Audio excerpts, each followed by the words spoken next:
Tonight we stand in the dim light of a museum gallery, where baked clay tablets sleep behind glass, their wedge-shaped marks still holding the pressure of ancient hands, in the British Museum, the University of Pennsylvania Museum, and the collection studied by Oxford Assyriologists. Thousands of Sumerian tablets have been cleaned, catalogued, translated, and argued over for more than a century. Their words speak of grain, kings, debts, temples, floods, gods, workers, stars, and strange beings whose names seem to rise from an older layer of memory. So, before you get comfortable, take a moment to like the video and subscribe, but only if you genuinely enjoy what I do here. And as the room grows quiet, you can also write where you are watching from and what time it is there. Perhaps it is midnight in Manila, evening in Toronto, dawn in Nairobi, or some silent hour in a small town where everyone else is asleep. You are not entering a story of simple answers. You are entering a slow corridor of clay, symbol, and shadow. The question tonight is not merely whether the Anunnaki were gods, ancestors, kings, or inventions of temple poets. The quieter question is stranger. Why did Sumerian symbolism return so often to bodies? Blood, fertility, descent, stars, moons, trees, crowns, water, and crafted humans. That is where the mystery breathes. You look down at the tablet, and the first thing you notice is its size.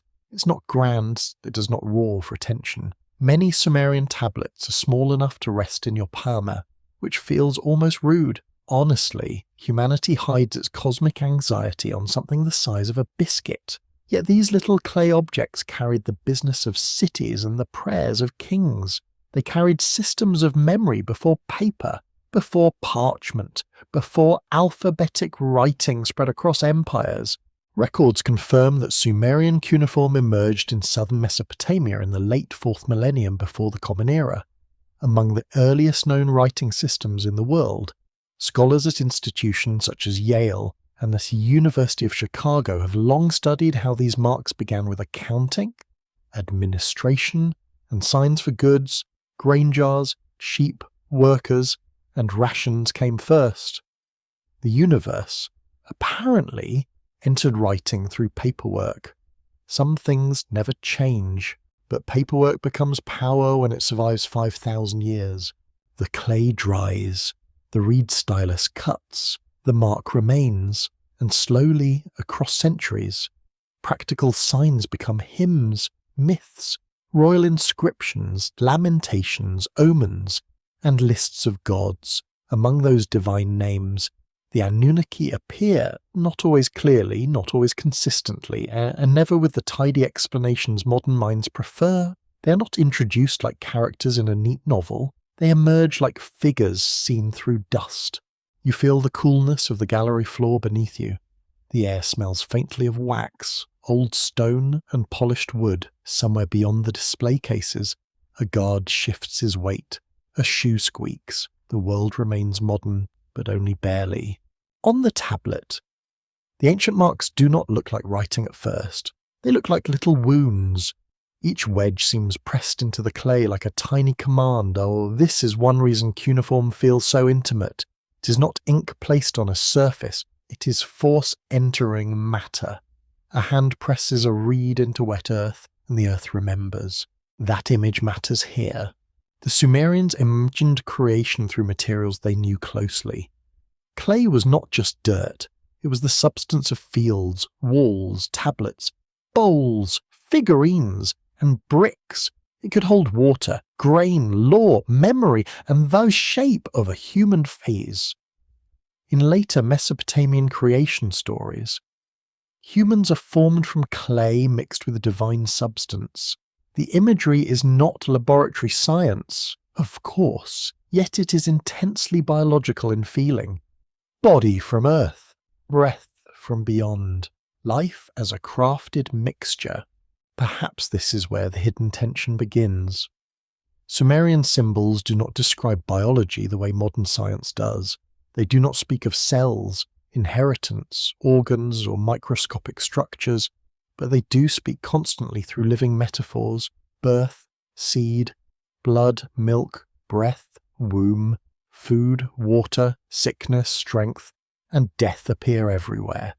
Their sacred imagination is not floating above the body, it is buried inside it.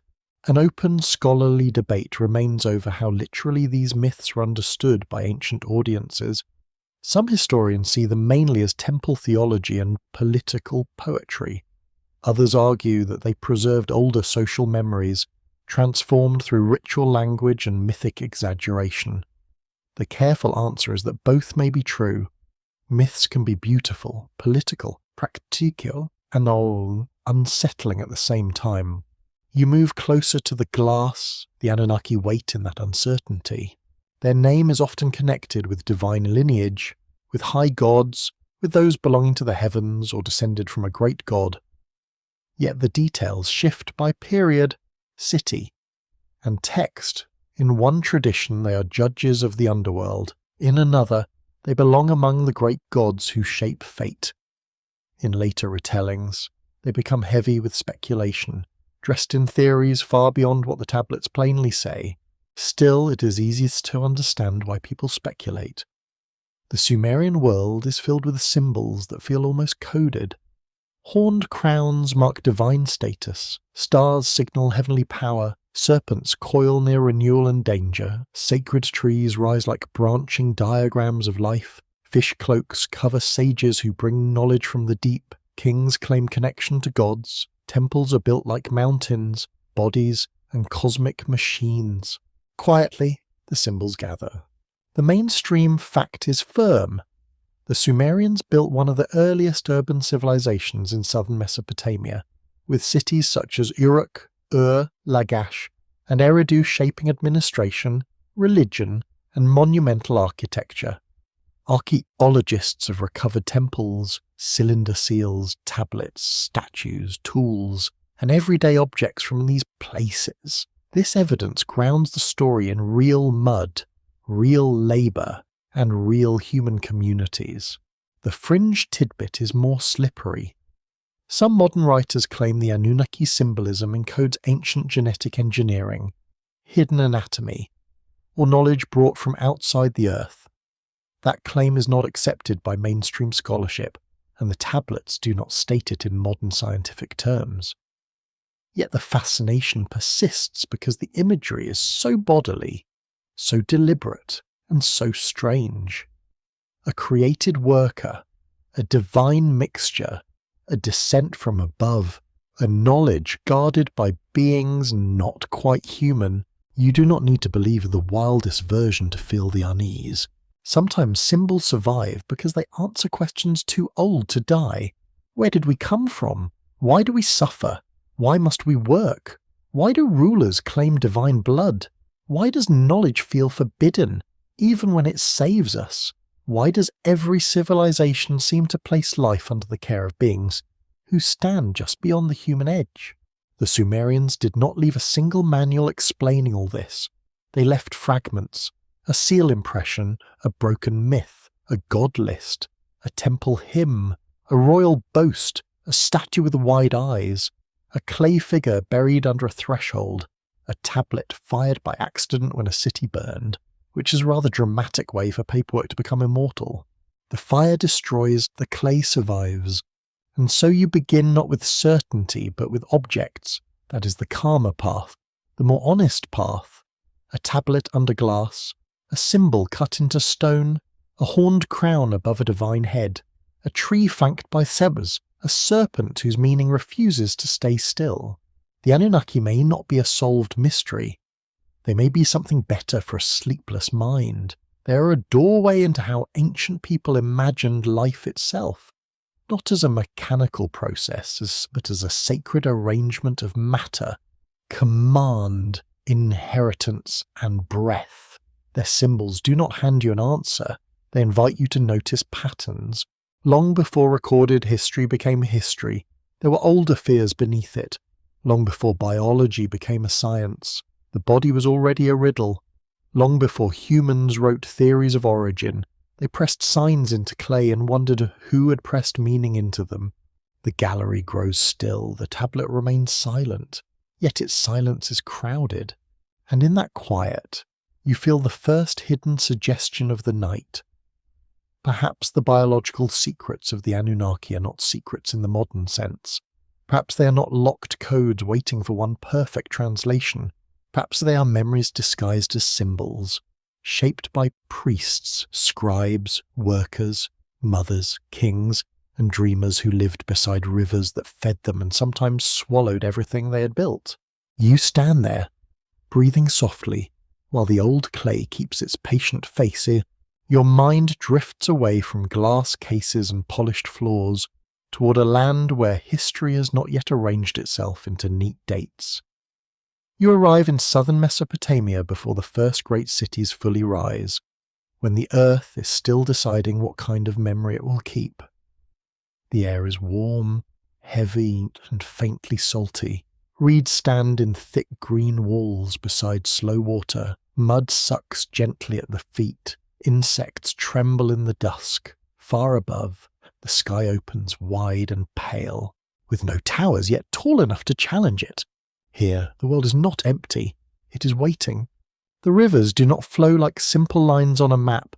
They spread, split, wander, flood, retreat, and leave shining skins of silt over the land. The Tigris and Euphrates feed this southern plain, but they also threaten it.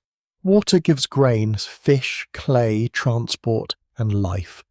Water also erases paths, collapses banks, rots walls, and turns certainty into brown silence. It is not hard to understand why people living here imagined creation as a delicate arrangement.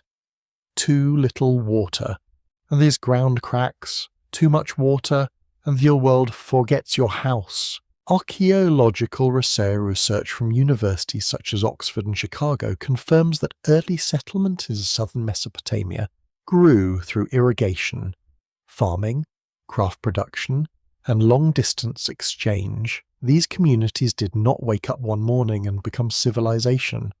Despite how textbooks sometimes behave after too much coffee, they gathered slowly, villages thickened, storehouses expanded, temples became centers of labor, offering, distribution, and authority over generations. Clay walls rose where marsh birds had once nested. You feel the heat gathering on your skin, even in imagination. The sun is practical and without mercy. It dries the mud brick, it hardens the path, it presses the smell of fish, dung fuel, damp reeds, and crushed grain into the air. In this landscape, the human body is not separate from the environment. Sweat, hunger, thirst, fertility, sickness, and labour are constant teachers. A person here knows the body through need, not theory. That matters deeply. When people later speak of divine beings forming humanity from clay, the image belongs to this world. Clay is everywhere. It coats ankles, it builds homes, it seals jars, it receives writing, it shapes figurines with broad hips, staring eyes, folded hands, and calm unknown faces.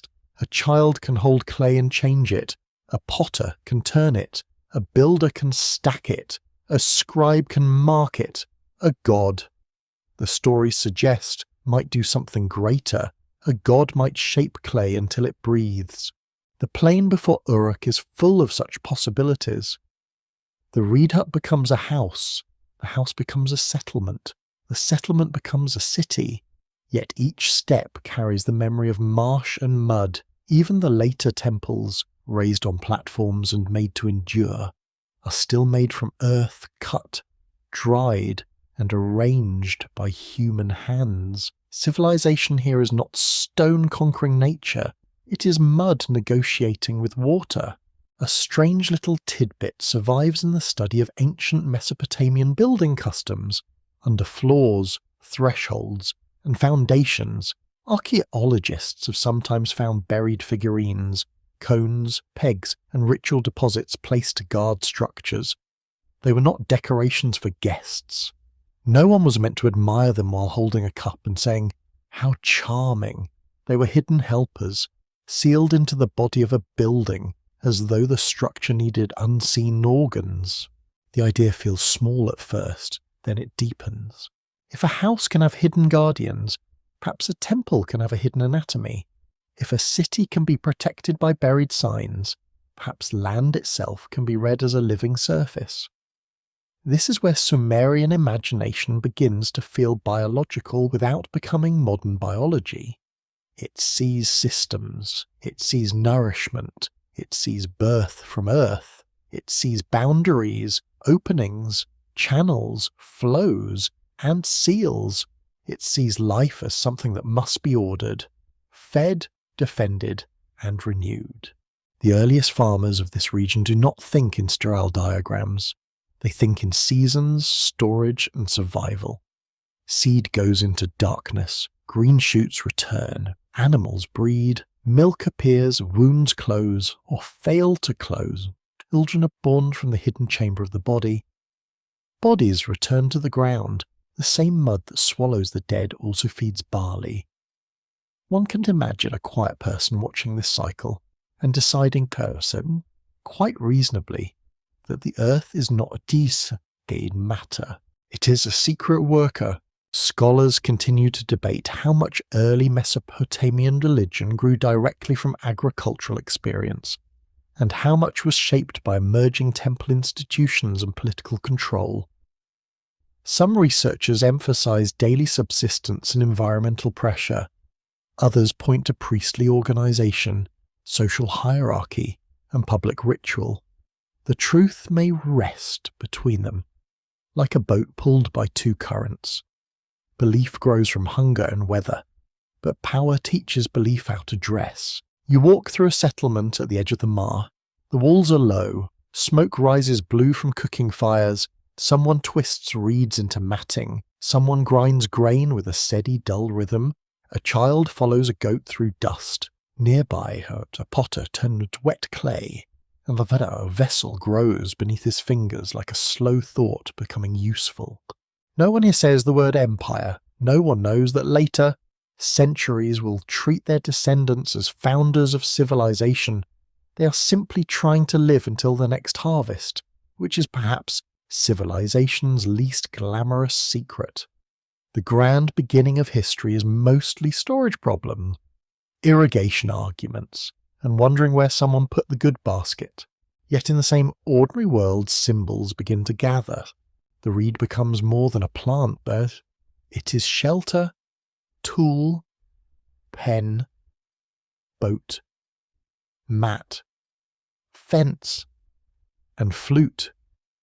The river becomes more than water. It is road, danger, food, and divine force. The seed becomes more than grain. It is a buried promise. The womb becomes more than anatomy. It is a hidden place where form appears from darkness. The sky becomes more than weather. It is distance, command, and watchfulness. Out of such associations, later divine figures can descend. Not all at once, not with thunder. Slowly, almost reasonably. Beings greater than humans take shape in thought. They govern fertility because crops decide life. They govern storms because flood decides cities. They govern writing because memory decides power. They govern kingship because order needs a face. They govern the dead because every household knows absence. Long before recorded history becomes confident, the land trains the imagination. You stand on the bank as evening settles. The water reflects a bruised violet sky. Reeds click against one another in the wind. Somewhere in the mud, frogs begin their small night music. The scene is calm, but not comforting in the simple sense. It is too alive for that. Every sound suggests movement. Every shadow could be bird, animal, person, or God if the hour is late enough and the lamp is weak enough. This is the world that makes the Anunnaki imaginable, not as cartoon visitors from a simple fantasy, and not as empty names on broken tablets, but as beings born from the pressure of environment, hierarchy, fear, gratitude, and wonder. They belong to a landscape where humans feel made, managed, observed, and dependent. They belong to a place where life appears from wet earth. where authority rises from temple platforms, and where the boundary between body and cosmos is thin. The biological secret here is not hidden in a machine, it is hidden in the way people notice life. They see that bodies must be fed. They see that cities must be fed. They see that gods must be fed through offerings, songs, smoke, and grain, so the universe becomes a chain of nourishment. Humans feed temples. Temples feed gods. Gods feed order. Order feeds the fields feed humans again. Round and round, the living system turns. Perhaps this is why the earliest layer of the mystery feels so old. It does not begin with a single symbol. It begins with mud between the toes, heat on the neck, and a river whose mood decides where the children eat. It begins with the knowledge that humans are fragile animals who build walls out of earth, then ask heaven to make the walls meaningful. Night settles over the marsh. A last bird crosses the fading light. The water darkens, and the settlement becomes a scatter of lamps. The people inside those little rooms do not yet know what future scribes will call them. They do not know how many scholars will study their broken pots. They do not know that their plane will become a foundation stone for human memory. They only know the smell of reeds, the pull of clay, and the uneasy kindness of water. And perhaps, in such a place, every living body already seems encoded. For a moment, it feels as though the sky lowers itself toward the plain, not suddenly, but with the patience of something immense. You stand beneath a pale evening dome, where the first stars appear one by one, and the land seems to hold its breath. The canals are dark ribbons now, the reeds are black against the water.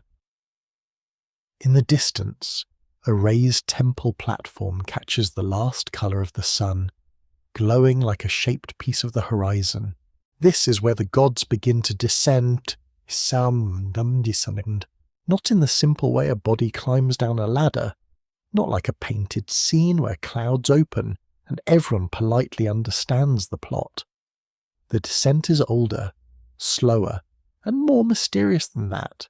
It is a descent through authority, through ritual, through names recited in temple courtyards, through offerings laid before statues, through fear, memory, and the repeated conviction that the human world is being watched from somewhere higher. The Anunnaki appear in Sumerian and later Mesopotamian traditions as a group of powerful divine beings connected with the great gods, fate, judgment, and the deep structure of the cosmos. Their exact role shifts across time, which is inconvenient for anyone hoping ancient religion worked like a modern filing cabinet. In some texts, they are associated with the highest divine assembly. In others, they appear near the underworld, as judges or powers of the unseen realm. Ancient theology, apparently, enjoyed keeping scholars employed. A mainstream historical fact stands firmly beneath this haze. Sumerian religion was not a single fixed system, but a living network of local cults, city gods, divine families, temple traditions, and evolving stories. Universities such as Yale, Oxford, and Chicago have emphasized that Mesopotamian gods changed in rank and meaning as cities rose, merged, fought, and remembered themselves differently. A deity could be local, cosmic, political, agricultural, and terrifying, depending on who was speaking and why.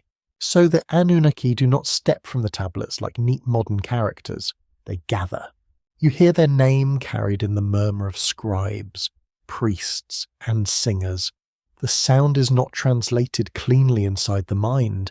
It feels like lineage, like belonging, like beings connected to the great divine order. They are not merely strong, they are placed. They stand inside a hierarchy where heaven, earth, and the world below are arranged like levels of a vast unseen house. The human eye turns upward, the human body remains below. This is one of the oldest gestures in religion. A person looks at the sky and feels both small and measured. Above, there is height, light, storm, stars, and unreachable distance. Below, there is mud, hunger, childbirth, illness, and labour. To say that a god descends is to say that the distance can be crossed. It is to suggest that power does not merely watch humanity from afar, it enters the human field. That entry is not always gentle. In temple imagination, the divine presence must be housed, washed, dressed, fed, sung to, and honoured. Statues of gods were treated as living presences through ritual care. Their mouths could be ceremonially opened. Their meals were presented. Their garments were changed. Their chambers were purified. To modern ears, this can sound theatrical, even charming. Yet within the ancient system, the statue was not just art, it was a meeting point between matter and presence, a body made for a god. The idea carries a biological shadow. If divinity can inhabit crafted matter, then form is not a trivial thing. A body is a vessel, a statue is a vessel, a human worker is a vessel, a king is a vessel, a temple is a vessel. The Sumerian world keeps asking what may enter matter and animate it. Breath, name, ritual, bloodline, command, or something older than all of these. The Anunnaki stand near that question. Their descent may be read as theological poetry, yet the symbolism keeps returning to embodiment. They are not abstract principles drifting in a philosophical mist. They eat through offerings. They dwell in houses. They hold councils. They assign destinies. They become angry, pleased, distant, attentive, and terrible. Even when vast, they are imagined through forms the human world can almost understand. Almost. A quirky fringe tidbit whispers from the edge of modern speculation. Some writers interpret the word descent as evidence of beings arriving physically from the heavens, carrying advanced biological knowledge or even altering early humanity. Mainstream Assyriologists do not accept this as a supported reading of the tablets. The texts do not describe laboratories, spacecraft, or science in modern terms. Still, the speculation clings to the old stories because the ancient images are full of descent, creation, service, and strange intimacy between gods and human bodies. The safer path is not to flatten the mystery, it is to let it remain layered. Perhaps descent means rank moving downward. Perhaps it means divine power entering ritual space. Perhaps it means stories of storm, rain, and fertility turned into sacred genealogy. Perhaps it means memories of ruling elites made cosmic with time. Perhaps several meanings sleep together inside the same word, refusing to choose one tidy bed. The scholarly debate remains open around how divine assemblies in Sumerian texts once reflect actual temple politics, inherited myth, or symbolic models of social order. Some historians see the gods as mirrors of urban administration, with councils, ranks, messengers, and decrees resembling human institutions. Others argue that human institutions may have modelled themselves on imagined divine order. It is a beautifully circular problem. Did humans make gods like governments or governments like gods? You stand within that circle now. The temple platform before you grows darker. Lamps begin to glow near its base. Workers move in small lines, carrying baskets, jars, and bundles. A singer's voice rises from somewhere within the sacred precinct. Soft at first, then steady. The sound touches the mud brick walls and seems to cling there. Incense or resin smoke lifts into the cooling air, and for a few breaths the night has a taste, bitter and sweet. The Anunnaki are not seen directly, and that is part of their force. A named god may have a statue, a city god may have a house, a goddess may have hymns that praise her face, her power, her anger, and her beauty. But a group of great divine beings is harder to picture. They are like a council behind a curtain. Their power lies partly in being plural, Not one will, not one face, a structure, a system, a hidden arrangement of authority above and below the human field. This system gives the ancient world its weight. Every birth, harvest, illness, flood, victory, defeat, and royal claim may be folded into the idea of divine decision. Fate is not a vague mood, it is something decreed. The gods speak, and the world becomes narrower or wider for the people beneath them. You can feel why this matters to the biological mystery. Life itself seems assigned. Bodies do not simply exist, they receive roles. Some bodies work in fields, some grind grain, some bear children, some rule, some serve temples, some die young, and no one can explain it except by turning toward the invisible order. Biology and destiny intertwine long before anyone separates them. The Anunnaki occupy that unsettling border. They are not just gods of weather or grain, they belong to fate's machinery, to the great background of why things are as they are. In later imagination, such beings become judges, watchers, and authorities over the unseen consequences of life. Their descent is therefore not only spatial, it is existential. They descend into the meaning of being born human. You may notice how the ancient mind rarely asks whether the gods are symbolic or real. That question feels rather modern, and perhaps a little smug. For the Sumerian worshipper, symbol and reality are not enemies. The sign participates in the power it represents. The statue does not merely remind. The ritual does not merely perform. The word does not merely describe, it does something. The name carries presence. So when the Anunnaki are named, the world shifts slightly. A hidden assembly is acknowledged. A human community places itself beneath an order it cannot fully see. The people are not alone in the universe, but that is not necessarily comforting.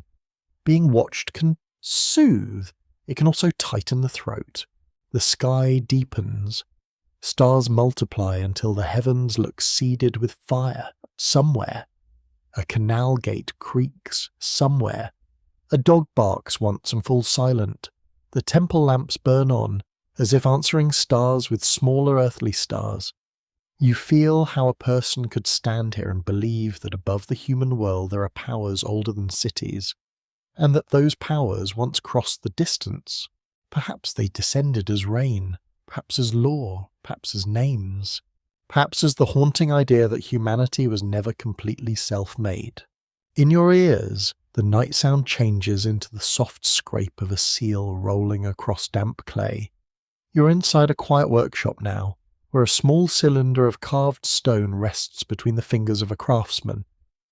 He presses it down and rolls it carefully, leaving behind a scene no wider than a thumb, yet filled with gods, stars, trees, animals, vessels, and figures whose meaning seem to shift when you look too long. The image is tiny, the ambition is not. Cylinder seals were among the most remarkable objects of ancient Mesopotamia. They served practical purposes, marking ownership, sealing jars, closing doors, and authorizing transactions. Yet their carved scenes also carried religious, social, and symbolic power. Researchers at institutions such as the University of Chicago and Yale have shown how seal imagery helps scholars trace shifts in worship, administration, artistic style, and ideas of divine authority. A little stone cylinder could be paperwork, personal identity, sacredty, image, and pocket-sized theatre. Very efficient, slightly intimidating. You lean closer to the impression, and a star catches your eye. It may stand above a divine figure, Jesus, or hover near a sacred scene, or mark the presence of heaven. In Mesopotamian art, stars often signal divinity and the high realm. They are not decorative sprinkles placed by a tired artist hoping for atmosphere. They belong to a language of signs, where the sky becomes an emblem of rank, distance, and power.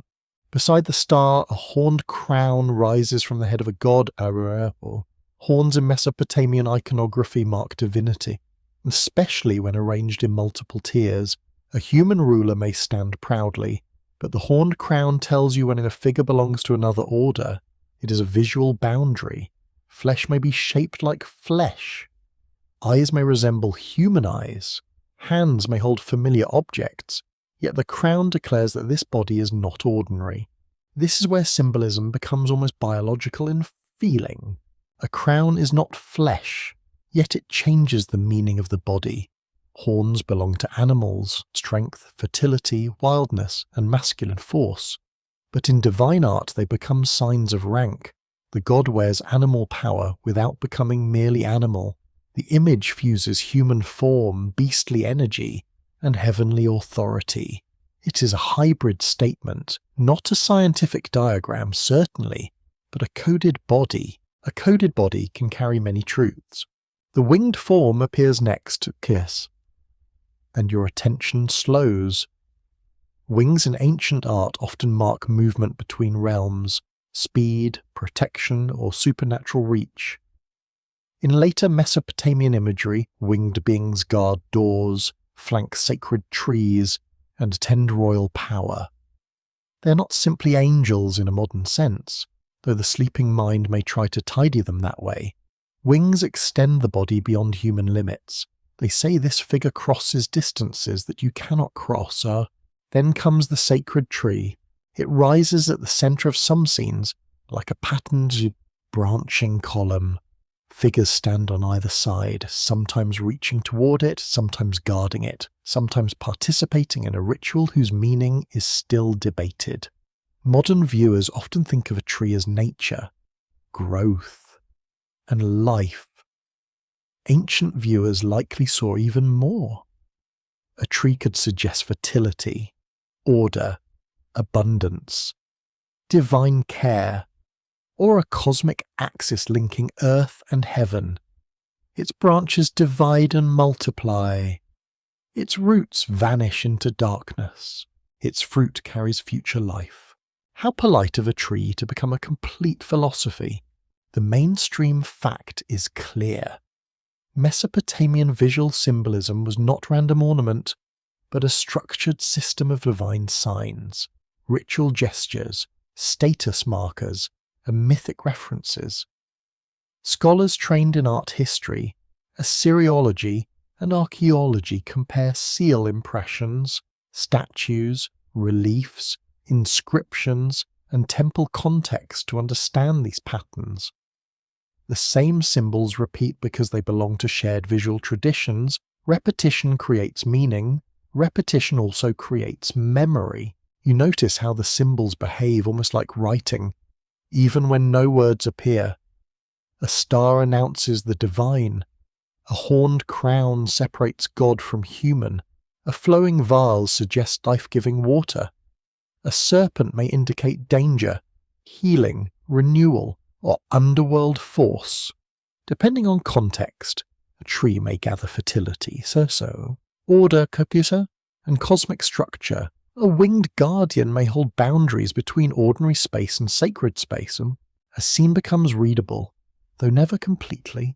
This incompleteness gives the symbols their spell. They are clear enough to guide you, but not so clear that mystery dies. You can recognize divine status without knowing every ritual detail. You can sense life in the tree without naming the exact theology behind it. You can feel the winged being watching the threshold, even when its ancient name has faded from certainty. A quirky fringe tidbit lingers here, inevitably. Some modern interpreters treat these repeated symbols as a hidden biological code, claiming that the tree represents branching genetic inheritance. The serpent represents molecular structure. The wings represent advanced transformation, and the horned crown represents non-human ancestry. Mainstream scholarship does not accept these claims as literal readings of Sumerian art. The evidence supports religious symbolism, royal ideology, ritual protection, and mythic imagery. Yet the fringe reading survives because the symbols do resemble patterns of life, even when that resemblance comes from poetic imagination rather than secret science. The resemblance is enough to make you pause. Ancient people did not need microscopes to notice branching. They saw it in trees, rivers, blood vessels near a wound, cracks in dry mud, lightning, roots, family lines, and irrigation canals. They did not need modern genetics to understand inheritance. They saw children resemble parents. They saw livestock traits pass through herds. They watched seeds reproduce the form of earlier plants. The world taught pattern before science named it. So perhaps the biological secret is not that Sumerian artists encoded modern biology. Perhaps the deeper secret is that life itself trained their symbols, a branching, a coiling, flowing, seeding, crowning, guarding, and transforming all came from watching bodies and landscapes closely. Their art carries the grammar of living things because their world was saturated with life, decay, and renewal. An open debate continues among scholars about whether certain sacred tree scenes show a mythic plant, a royal fertility symbol, a ritual object, or a broader cosmic design. Some researchers focus on temple ritual and kingship. Others emphasize agricultural abundance or divine order. The argument matters because each answer changes the body of the image. Is the tree a plant, a throne symbol, a cosmic, or all of these at once? You look again at the carved impression. The figures beside the tree are still, their hands are raised or extended. Their clothing falls in patterned lines. Their faces carry the familiar ancient calm. That solemn expression which seems to say they have seen enough human confusion for one evening. The seal owner may have used this object daily. Imagine that. A person seals a storage jar or document, and with each roll, a sacred arrangement repeats. Star, crown, figure, tree, gesture, star, crown, figure, tree, gesture. Over time, the image becomes part of daily reality. The symbolic world is not hidden in rare ceremonies alone. It enters trade, storage, property, and trust. This is important. Symbols do not survive only because priests like them. They survive because communities use them.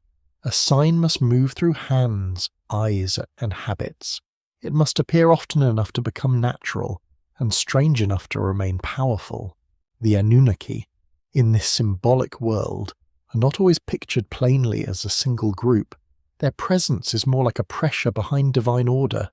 The high gods, the heavenly signs, the councils of fate, the crowns of power, and the boundary guardians all belong to the same broad imagination. It is an imagination where the body can be marked as divine, where matter can be charged with presence, and where a picture can behave like a doorway. The workshop grows darker. The craftsman lifts the cylinder from the clay, inspecting the fresh impression by lamplight. Oil smoke curls upward.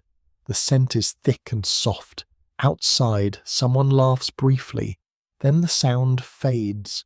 The carved stone is placed aside, ordinary now, until the next time it rolls and releases its little universe. You understand why such images still trouble modern sleep. They are not explanations. They are arrangements. They do not shout. This is the secret of life. They quietly place life into a pattern and let the viewer feel the pattern working. Stars above, bodies below, crowns between spears, trees branching from hidden roots, wings crossing limits, serpents waiting where renewal and danger touch. The symbols seem ancient because they are ancient. They seem alive because they borrow the shapes of life. And perhaps that is why they feel encoded, not because they hide a single modern answer, but because they preserve the oldest human habit of all. You look at the living world, you fear it, you depend on it, you imitate it, and finally you carve it into stone, hoping the pattern will remember you as the scent of wet earth rises around you, thick and mineral, as though the land itself has been freshly opened. You're standing near a patch of riverbank clay, where fingers have pressed, smoothed and pinched, and shaped a small human form.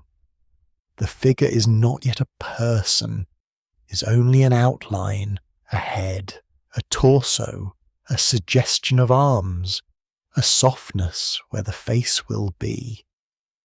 Yet in that unfinished shape, an ancient question waits with extraordinary patience. What must enter matter before matter becomes human? This is one of the most haunting questions in Mesopotamian creation stories. In later Akkadian accounts, gods create humans from clay mixed with the blood or essence of a slain divine being, giving humanity both earthly substance and a troubling share of sacred origin. Sumerian traditions speak in different forms and fragments, but they too imagine human creation through divine craft, earth, birth, and service. The details change, yet the central feeling remains. Humanity is made. Humanity is assigned. Humanity begins as a solution to a divine problem. A mainstream historical fact stands clearly here. Mesopotamian creation traditions were preserved in tablets copied by trained scribes, and scholars at places such as Oxford, Yale, and the University of Pennsylvania have studied how these stories developed across languages, cities, and centuries. They are not simple campfire tales floating freely in the dark. They are literate temple traditions, shaped by schools, rituals, and educated memory. Even myth had paperwork. Still, paperwork does not remove the shiver. You feel the damp clay under your imaginary hand. It is cool at first, then warmer as your palm holds it. It yields to pressure, yet resists collapse. This material can be nothing and almost anything. A bowl, a brick, a tablet, a figurine, a seal impression, a face. The ancient creator working with clay is not a distant abstraction. The image belongs to every potter, builder, mother, Khan, Omari, and child who ever watched soft earth take form. In this world, creation is touch. The gods do not merely think humanity into being. They shape, they mix, they breathe or command. They bring together ingredients that should not quite belong together. Earth and divinity, labour and destiny, fragility and purpose. The result is human life, but human life with a shadow inside it. If humans contain something of the gods, why are they weak? If humans are only clay, why do they dream of heaven? The question is not solved, it deepens. Creation from clay may sound humble, but it also places the human body within the entire landscape. You are river silt, rain memory, field dust, and the same earth that forms walls around sleeping families.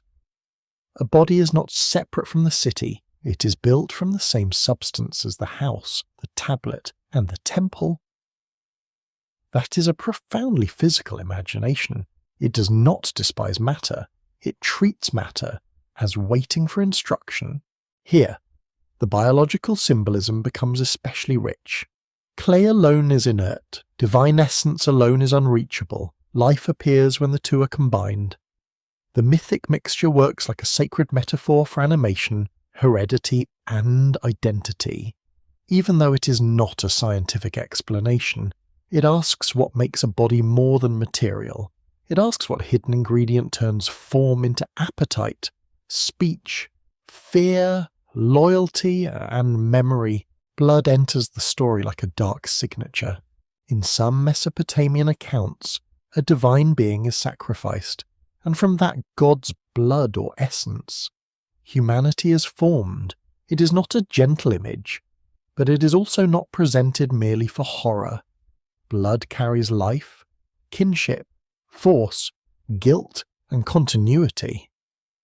To imagine humanity made with divine blood is to imagine people as bearers of a mixed inheritance. Earth below, God within, obligation everywhere.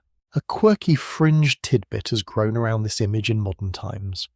Some interpreters claim that clay and blood describe ancient genetic engineering and symbolic language, with divine essence standing for altered inheritance. Mainstream scholars do not treat these myths as evidence of biotechnology. The stories belong to religion, ritual, labour, and theology, yet the claim keeps returning, because the old language is so focused on mixture, creation, and the purpose-built human, it is not hard to see why restless minds wander there at 3 in the morning. Perhaps that is not entirely foolish, perhaps it is only too literal. Ancient myths often speak through the materials people understand most intimately. Clay is form, blood is life, breath is animation, name is identity, work is purpose. These are not modern biological categories, but they are ancient ways of thinking about what a living human is. The Sumerian and Mesopotamian imagination arranges the body through substances and functions. You are what you are made from. You are what enters you. You are what you are made to do. And there, quietly, the mood changes. Humanity is not created for leisure, wonder, or charming philosophical conversations under a fig tree. In many Mesopotamian traditions, humans are made to relieve the gods of labour and maintain the divine order through work, offerings, and service. The gods require food, temples, songs, fields, and ritual attention. Humans become the workers who keep the cosmic household running.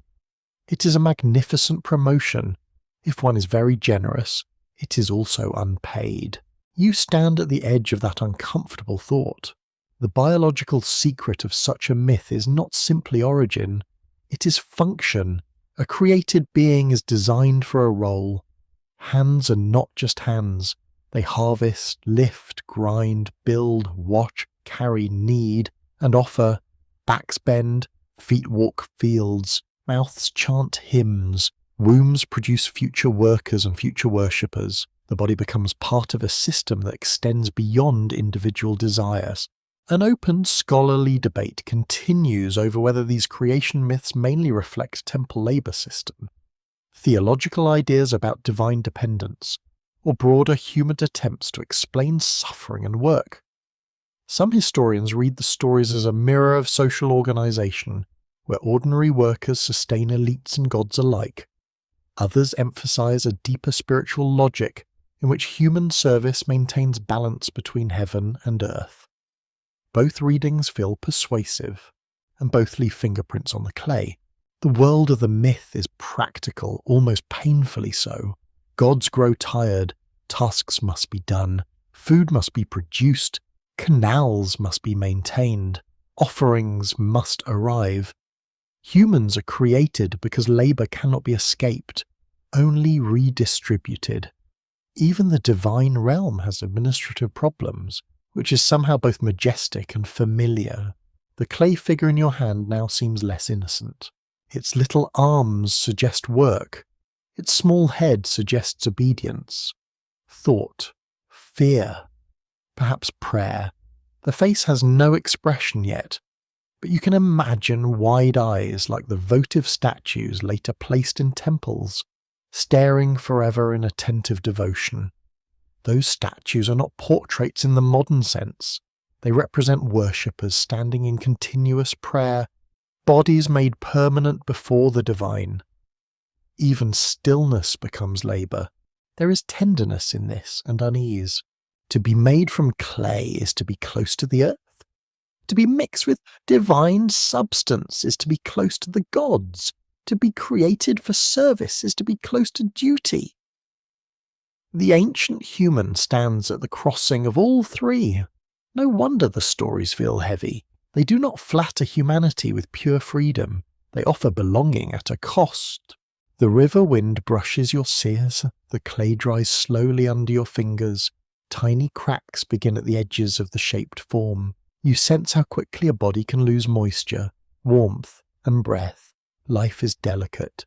Anyone who has watched a child born, a fever rise, a wound darken, or an old person fade knows this without needing a school. That knowledge fills the myths. Breath in ancient thought is not casual. It is the sign that a body has crossed from object into creature. The first breath is arrival, the last breath is departure. Between them lies everything humans call a life, though most of it is spent finding food, worrying, and pretending one has control. The old stories are kinder than they appear because they admit this openly. Life is a gift, but not a simple one. You look again at the imagined creator's hands, whether divine artisan, mother goddess, or council of gods. The act of making humanity is never just mechanical, it is intimate. It requires contact with matter. It involves decision, mixture, and purpose. A god does not create humans from shining metal or distant starfire in these traditions. The god reaches into clay. That choice matters. Clay remembers pressure. Blood carries life. Breath vanishes unless renewed. These are not random symbols placed beside one another. They form a quiet anatomy of meaning. Earth gives body. Divine essence gives depth. Breath gives animation. Labour gives role. Death returns the mixture to silence. Perhaps this is why the Anunnaki and their wider divine world feel so biologically charged. Their myths do not explain humanity by removing mystery. They explain humanity by placing mystery inside the body. You're not only alive, you're assembled. You're not only born, you're assigned. You are not only dust, you are dust that once received a command. The clay figure rests in the dim light. It is still unfinished, still waiting. Perhaps every human origin story is like that. A body shaped from what the world provides, filled with something no hand can hold, and set moving under a sky that never quite explains itself. A faint garden scent moves through the darkness, green, bitter, and wet, as if crushed leaves have been pressed between unseen fingers. You find yourself near a sacred enclosure, not a garden in the soft modern sense, with trimmed paths and polite benches, but a place of guarded growth. There are date palms, low herbs, irrigation channels, damp soil, and the dark shine of water where moonlight gathers. Somewhere among the roots, a serpent moves without hurry. It does not need to hurry. The serpent has always understood the power of silence. It does not speak, yet people give it meanings. It does not build cities, yet it enters the oldest city myths. It has no hands, yet it touches the deepest human fears. Its body is a living line, bending, coiling, vanishing, returning. It moves close to the ground. But it also appears in stories of wisdom, healing, of danger, renewal, and forbidden knowledge. In Mesopotamian symbolism, serpents were not only monsters or villains, they could be connected with protection, the underworld, healing, divine power, and the mystery of life renewed through shedding skin. Scholars at universities such as Oxford and Chicago have studied serpent imagery in seals, plaques, amulets, and mythic traditions across the ancient Near East. The evidence does not give one single meaning. That would be far too convenient, and ancient symbols rarely behave for our comfort. The serpent slips through categories. You see it near the sacred tree, and the tree changes under your gaze. Its trunk rises straight from dark earth. Its branches divide with a calmer, mathematical patience. Fruit hangs like small stored suns. Roots disappear into the soil, where water, decay, and invisible life feed everything above. The tree does not move, yet it transforms the world constantly. It takes earth and water, drinks light, and turns them into leaf, fruit, shade, and seed. That's a quiet miracle. The serpent and the tree together create a powerful field of meaning. One rises, one coils, one branches upward, one slides close to roots, one offers fruit, one suggests hidden knowledge. Together, they make a symbol of life that is not innocent. Life feeds, heals, grows, tempts, hides, and sometimes poisons. A living system is never only gentle. Anyone who has ever had a garden knows that. It is beauty with insects. The mainstream fact is that sacred trees and serpent figures appear widely in Mesopotamian and neighbouring ancient iconography, though their meanings vary by period and setting. In some images, the tree seems tied to abundance, kingship, ritual order, or divine blessing. In others, serpent beings appear as protective or chthonic forces, linked with thresholds and deep places. They are part of a visual vocabulary that made life visible through repeating signs.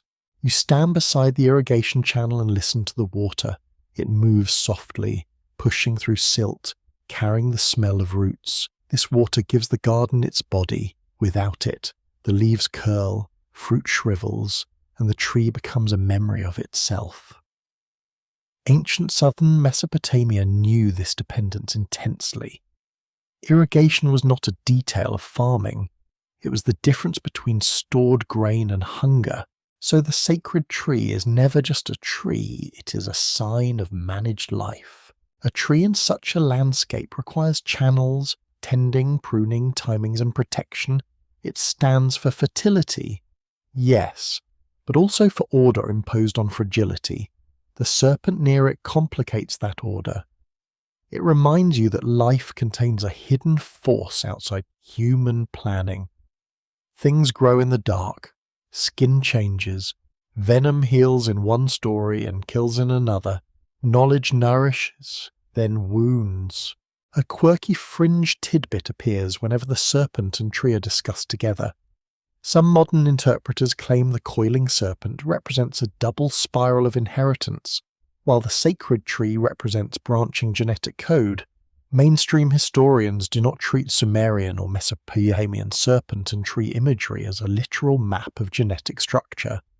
The ancient artists were working in religious, royal, agricultural, and mythic languages. Still, the resemblance between coiling, branching, and living reproduction keeps tempting modern minds toward biological readings. Temptation is an old talent of serpents. Yet perhaps the more interesting thought is not whether the Sumerians knew modern biology. It is that they already understood life as pattern transformation. They saw seeds carry form across generations. They saw trees produce fruit with hidden future trees inside them. They watched snakes shed an old skin and continue moving, as if death had been peeled away. They knew that bodies change, renew, reproduce, and sometimes conceal danger under beauty. That is biological wisdom, even without microscopes. The serpent teaches renewal through the body. The tree teaches continuity through growth. The garden teaches dependence through care. Together, they create a symbolic anatomy of transformation. Life is rooted, fed, guarded, and threatened. Life branches outward, yet it must return to dark sources. Life offers fruit, yet knowledge can disturb the one who receives it. An open scholarly debate continues over how to interpret the so-called sacred tree in Mesopotamian art. Some researchers see it as a stylized date palm connected with agricultural abundance. Others see a broader cosmic symbol, perhaps linked to kingship, ritual purification, or divine order. Still others argue that modern viewers have overnamed the symbol, making it more fixed than it was for ancient artists. The debate itself is useful. It keeps the tree alive. You notice small details now. A figure may stand beside the tree with a vessel. Another may hold a cone or gesture toward the branches. A god may hover in a winged disc above. The arrangement feels ceremonial, but not fully explained. It is as if you have entered a ritual halfway through, and everyone involved is too ancient to pause and brief you. Fair enough. You did arrive late. The garden air thickens. A lizard darts across a stone. The serpent pauses near a root, its body reflecting a thread of moonlight. For a second, you feel the uneasy intimacy of ancient symbolism. It is not abstract. It is close to ankles, hands, mouths, skin, fruit, and thirst. The sacred is not floating somewhere clean and distant. It is in the damp place where roots drink and small creatures hide. This is why the serpent unsettles so deeply. It belongs to the border between seen and unseen.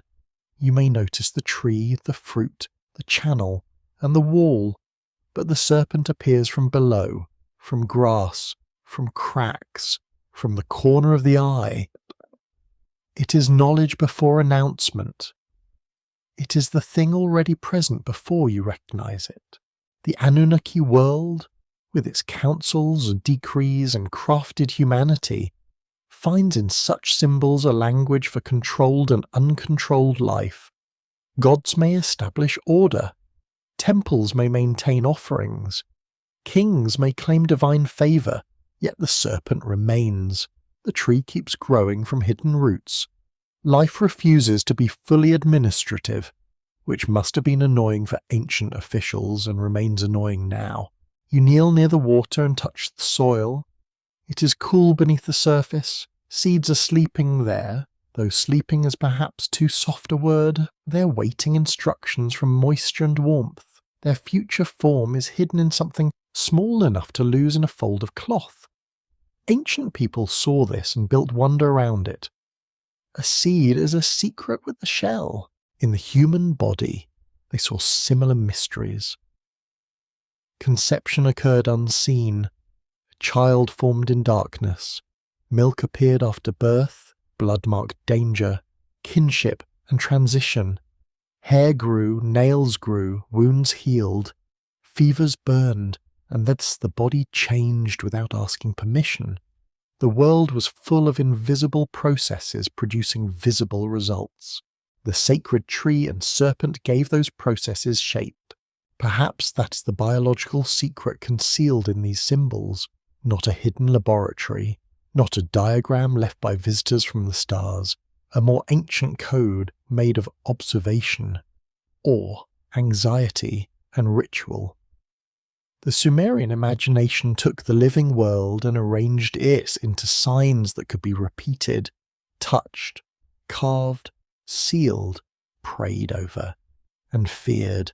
The serpent moves again, disappearing into the root shadow. The tree remains, still and branching. Water passes through the channel with the patience of something older than speech. You are left with the feeling that knowledge, once awakened, cannot be returned entirely to sleep. Perhaps this is why every guarded garden feels unfinished. There is always a tree, there is always a hidden movement, there is always the question of what life knows before humans dare to ask.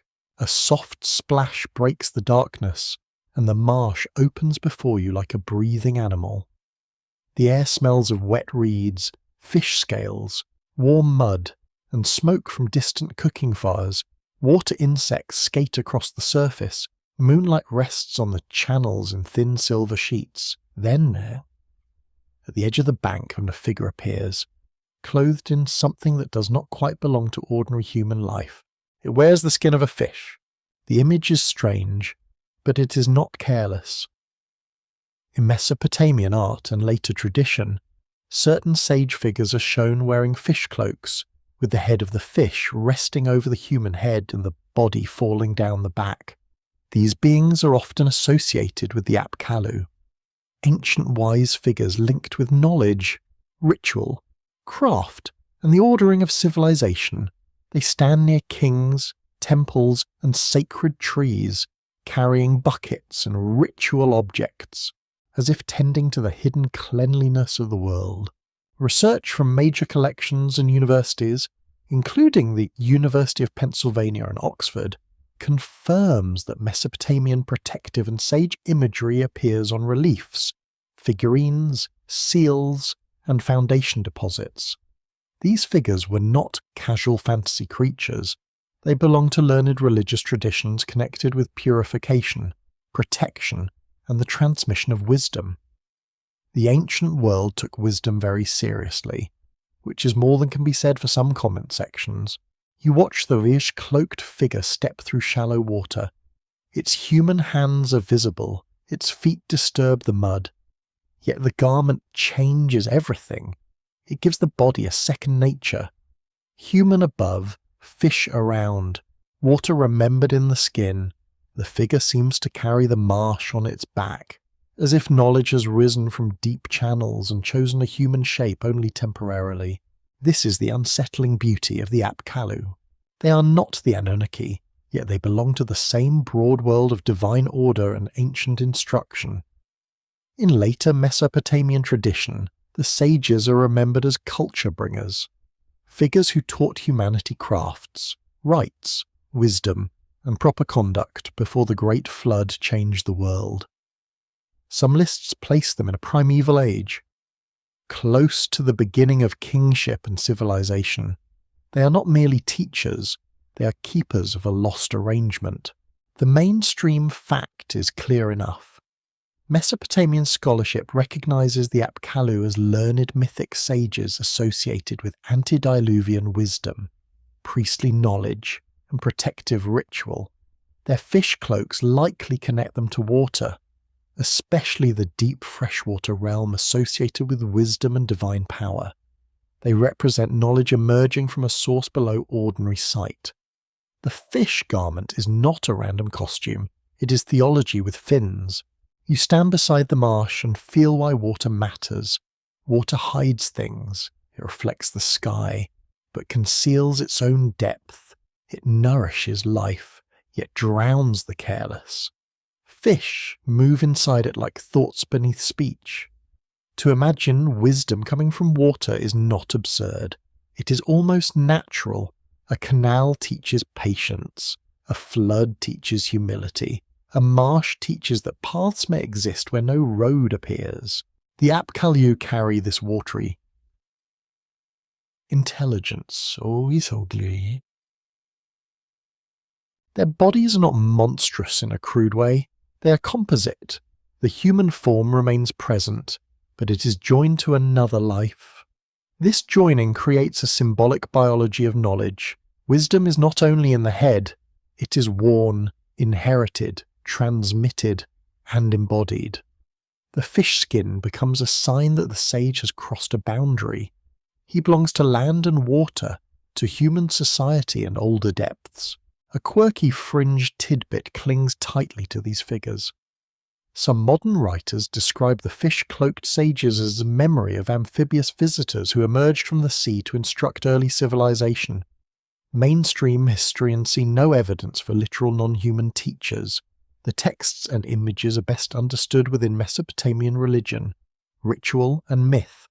Still, the story attracts speculation because the image is visually powerful. A being from the water teaches humans how to live. That is not a quiet image, it lingers. It lingers because it touches something older than argument. Every civilization must explain how knowledge arrived. Someone first learned to plant, measure, write, heal, build, sing, count, read stars, store grain, and bind communities through ritual. People can discover slowly over generations. Of course, that is the sober answer, and likely the correct one. Yet myth often gathers many generations into a single figure. Instead of saying thousands of anonymous workers learned by trial and error, myth says a sage came from the deep, much easier to remember. The biological feeling returns in the idea of transmission. Knowledge behaves almost like life. It must be carried in bodies, taught through mouths, copied by hands, and protected from decay. A craft dies when no one learns it. A ritual fades when no one performs it. A medical formula is lost when a tablet breaks and no apprentice remembers the words. Culture reproduces itself through human beings, and when it fails, whole worlds disappear. The Apkallu are symbols of cultural inheritance. They stand beside kings because power needs memory. They attend temples because ritual needs correctness. They appear in protective deposits because buildings need unseen guardians. Little clay or wooden figures of protective beings were sometimes buried in walls and floors, hidden from view. It is a marvellously ancient idea. Put wisdom under the house, and perhaps trouble will feel awkward entering. An open scholarly debate continues around the exact relationship between the mythical Apkallu real learned priests and later exorcistic traditions in Mesopotamia. Some scholars argue that the sages functioned as mythic ancestors of ritual specialists. Others stress their role as literary figures representing ideal wisdom from a primeval age. A third view notices how myth, priestly identity, and political legitimacy overlap. Learned men may have claimed old wisdom because old wisdom is excellent banding. You see one such learned man in your mind now. Not divine, not fish-cloaked, but human. He sits in a temple school with clay tablets stacked nearby. His hands are dusty, his eyes are tired. He copies old signs into fresh clay, preserving words whose first speakers are long dead. He may believe that his knowledge descends from sages before the flood. In a sense, he is right. Every teacher is haunted by teachers he never met. The fish cloak becomes a memory suit. It says knowledge comes from below. It says wisdom must be carried across dangerous waters. It says civilization is not self-evident, but taught, maintained, and easily lost. The body of the sage is therefore a bridge. Fish and human, deep and surface. Before and now. Instinct and instruction. In the marsh, the night grows cooler. Frogs call from hidden places. A reed bends and slowly returns. The fish-cloaked figure raises a hand, not in command, but in measured gesture. Perhaps he carries a bucket filled with sacred water. Perhaps he holds a cone used in ritual purification. The action appears simple, yet it suggests that the world requires constant tending. Evil, disorder, illness, and forgetfulness must be rinsed away again and again. The body must be purified. The house must be guarded. The king must be instructed. The temple must be maintained. The tablet must be copied. The newborn must be named. The dead must be remembered. Civilization is not a permanent achievement. It is a habit performed against collapse. This may be the deeper biological secret of the Apkallu. Life survives through reproduction, but societies survive through instruction. Bodies make bodies, minds make memory, ritual makes continuity. The ancient sages, whether imagined or inspired by learned specialists, represent the transmission of ordered knowledge through fragile human generations. You hear the water again, soft against the bank.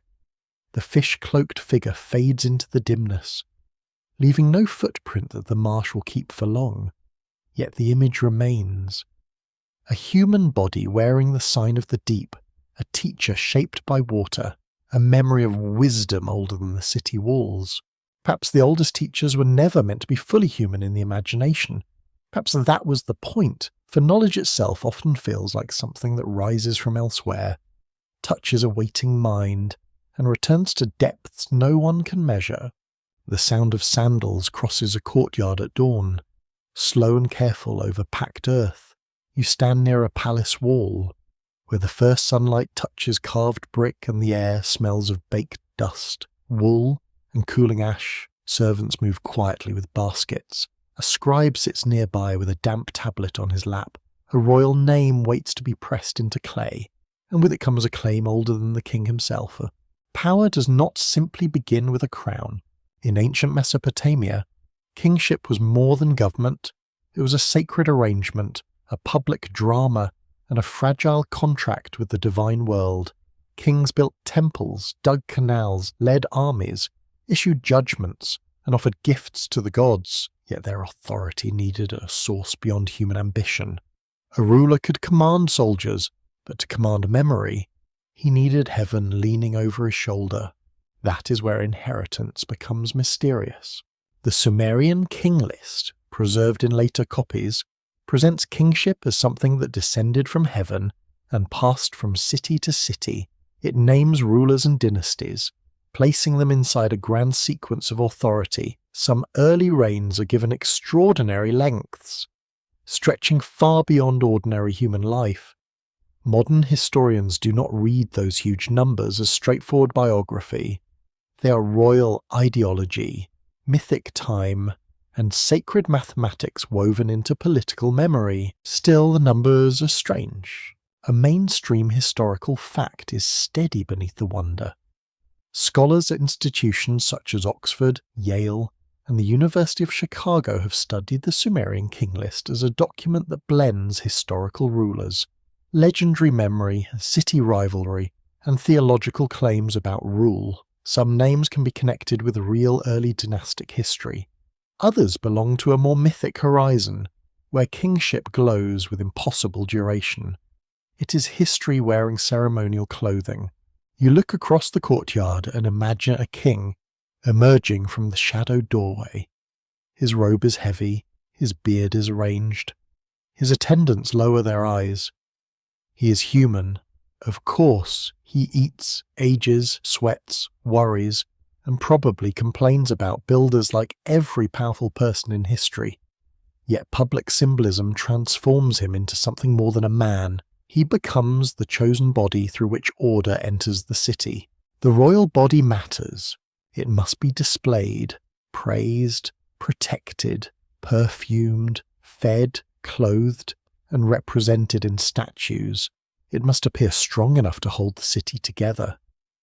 The king's lineage must be remembered and sometimes embellished. A father's name supports a son.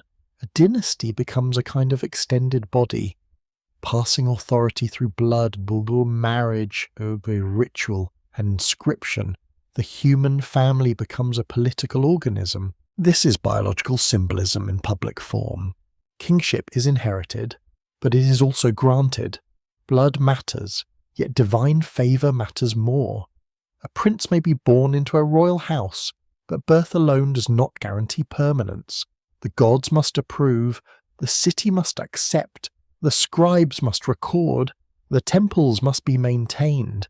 Authority is therefore both natural and manufactured. Like a child raised inside a story everyone has agreed to fear, a quirky fringe tidbit grows from those impossible reign lengths.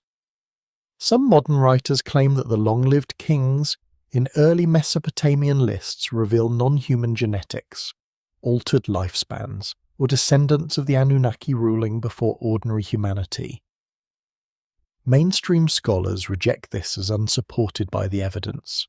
The reign lengths belong to mythic time, numerological patterning, and royal ideology, yet the figures keep attracting speculation because they seem to suggest a forgotten age when rulers were not quite like other people. The ancient text almost invites the unease.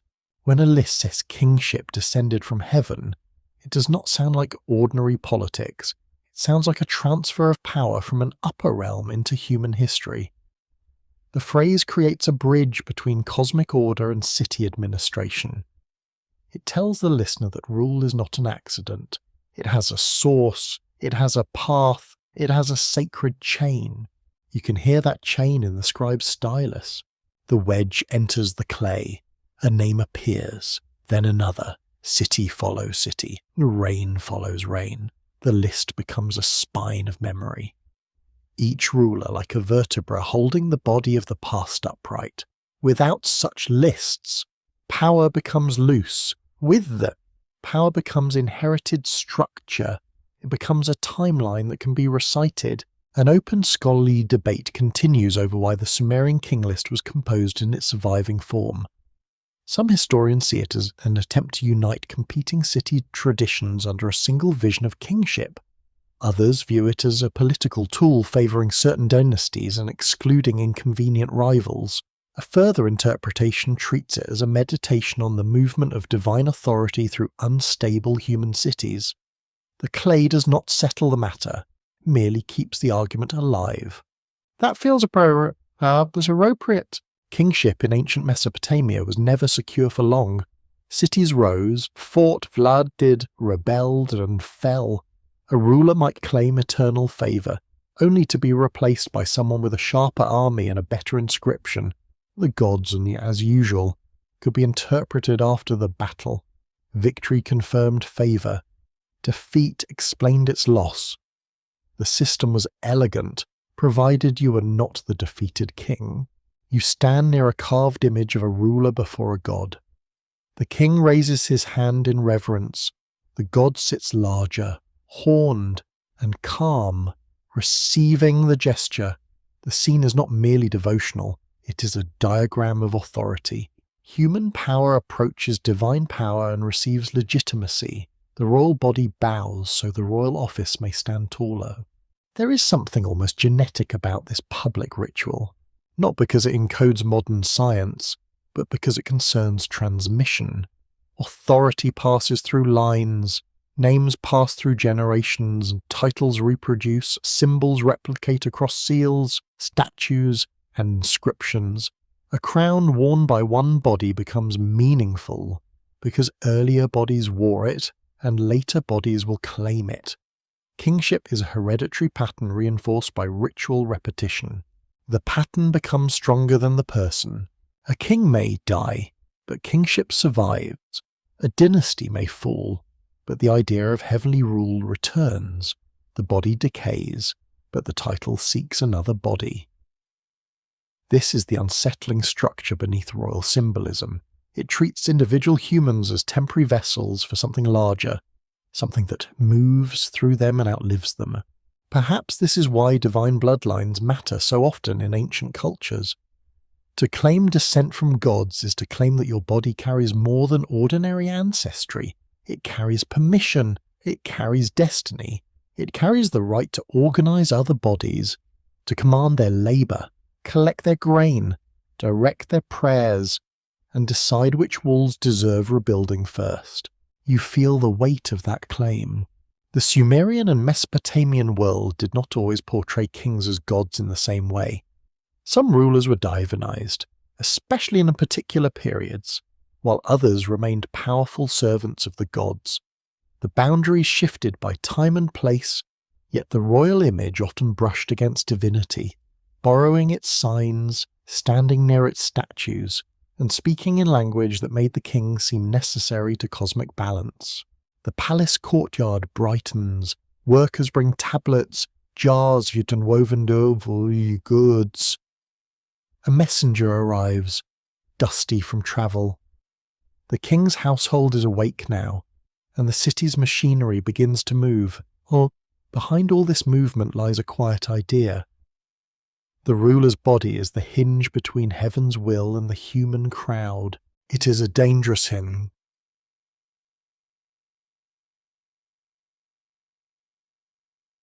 When the king is strong, the city imagines itself favoured. When disease, famine, or defeat arrives, people wonder what has gone wrong in the hidden order. The king may perform rituals, consult omens, repair temples, or issue reforms. The body of the ruler becomes a diagnostic surface for the health of the city. His success means alignment. His failure suggests pollution, anger, or broken fate. This is not modern biology, yet it is a living system. The city behaves like a body with the king as head, temples as organs, canals as veins, fields as flesh, workers as hands, and gods as the unseen breath sustaining all. When one part fails, the whole body trembles. Royal ideology turns social organization into sacred anatomy. It tells people where they belong in the grand organism. You look again at the scribe. Gore. His stylus pauses. He is preserving a name that may outlive flesh, palace, and dynasty. Perhaps the king believes the inscription will make him permanent. Perhaps the scribe knows clay has better chances than men. Either way, the marks remain patient. The biological secret of kingship is therefore not only blood, it is continuity. A ruler inherits more than a throne. He inherits symbols, duties, expectations, divine danger, and the burdens of appearing chosen. His body must carry the past while promising the future. His children become possible extensions of the same sacred pattern. His inscriptions become artificial descendants, speaking when his mouth is dust. The sun rises higher, the courtyard grows hot, the royal name dries in clay, and somewhere beneath the public certainty, a softer uncertainty remains. Perhaps kingship descended from heaven because humans needed rule to feel older than violence. Perhaps divine bloodlines were stories wrapped around inheritance. Perhaps the impossible rains were a memory of time before history became ordinary. Or perhaps, in the ancient imagination, power itself was a living thing passing from body to body, seeking vessels strong enough to bear it. The smell of sun-warmed brick surrounds you, dry and faintly dusty. As you stand at the foot of a temple platform, it rises from the plain in measured layers, not like a mountain born from stone, but like a mountain persuaded into existence by hands, brick by brick, basket by basket, worker by worker. The earth has been lifted toward the sky. The building is solid, yet somehow it feels alive. You sense its weight breathing. A Sumerian temple was not merely a place where people gathered for inspiration, or where someone gave a pleasant talk about being kinder to neighbours. It was the earthly house of a god. It had rooms, thresholds, offering spaces, storerooms, courtyards, kitchens, workshops, and controlled routes of approach. It held food, textiles, vessels, statues, records, and ritual equipment. It also held authority. Because whoever managed the god's house managed an enormous portion of the city's life. Mainstream archaeology confirms that temple institutions in early Mesopotamia played major roles in administration, craft production, storage, and religious practice.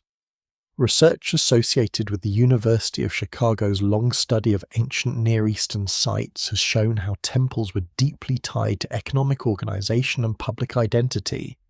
They were not only sacred buildings, they were engines of labor, memory, food, and power. Still, a temple is stranger than an office. You approach the outer wall.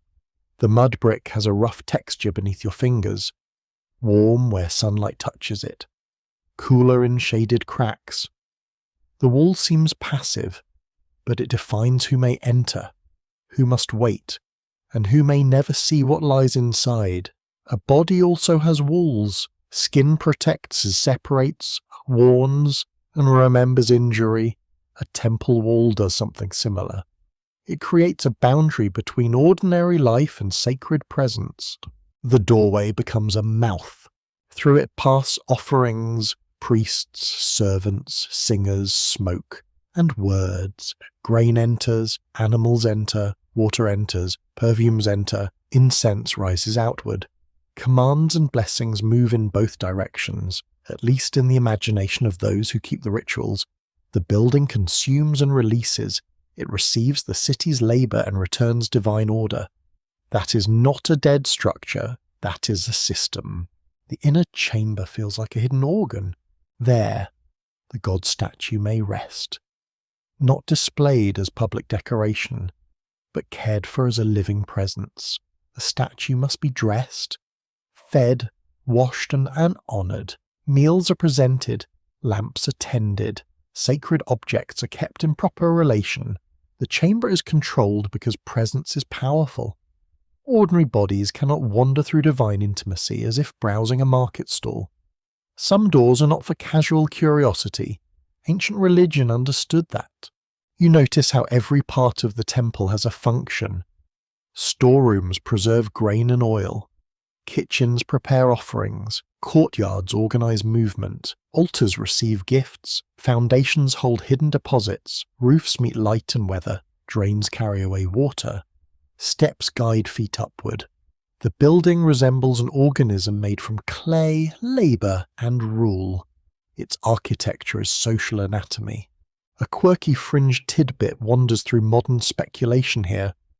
Some writers imagine Mesopotamian temples as ancient energy machines, designed to channel invisible forces, alter human bodies, or preserve knowledge from non-human teachers.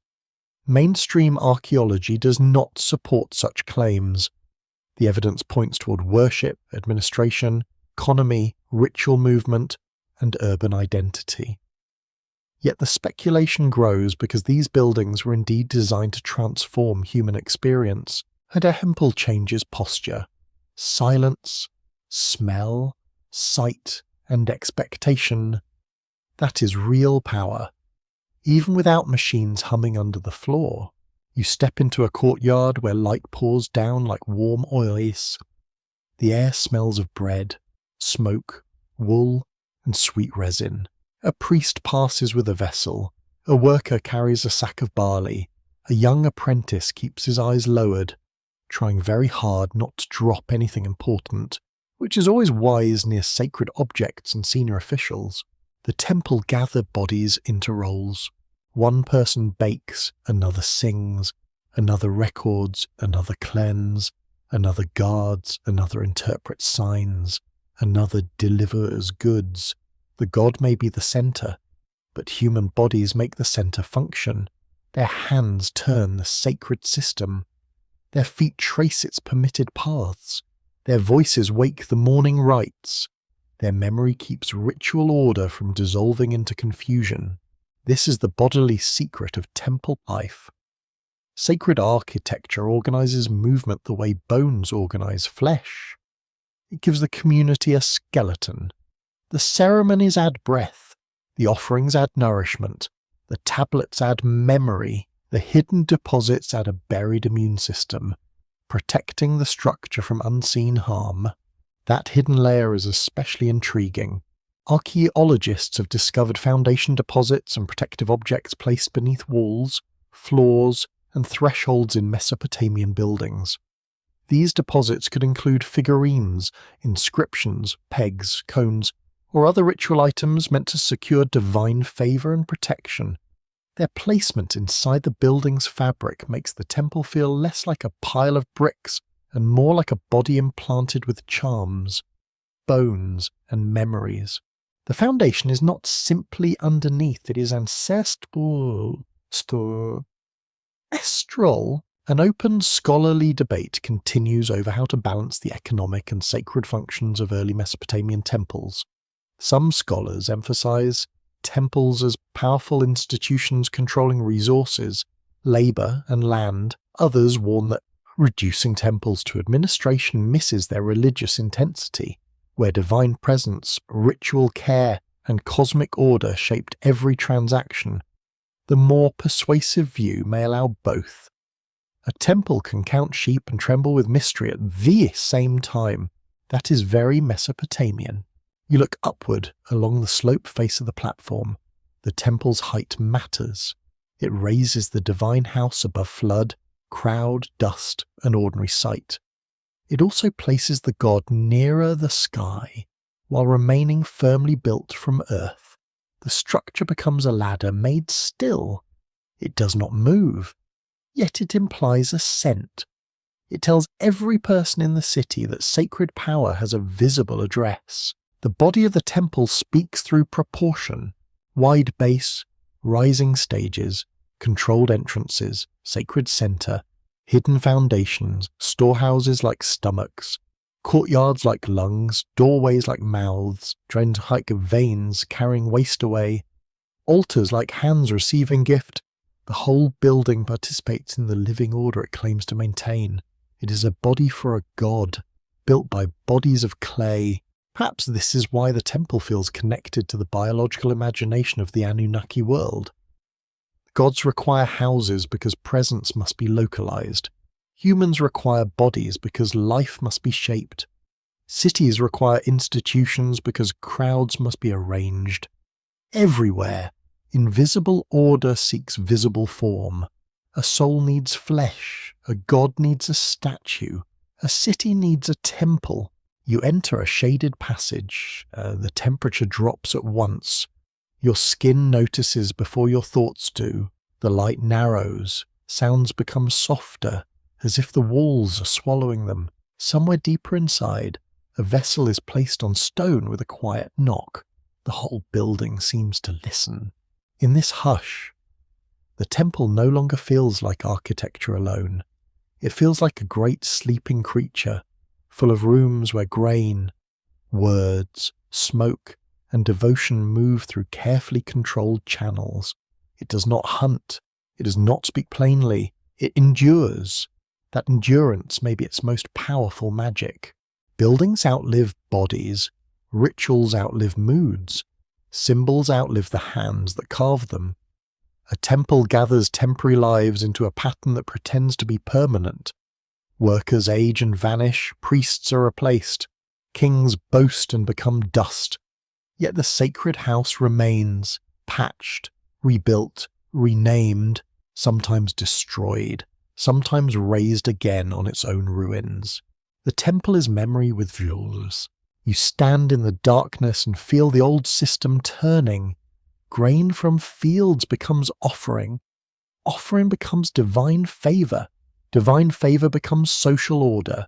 Social order becomes labour. Labour becomes bricks.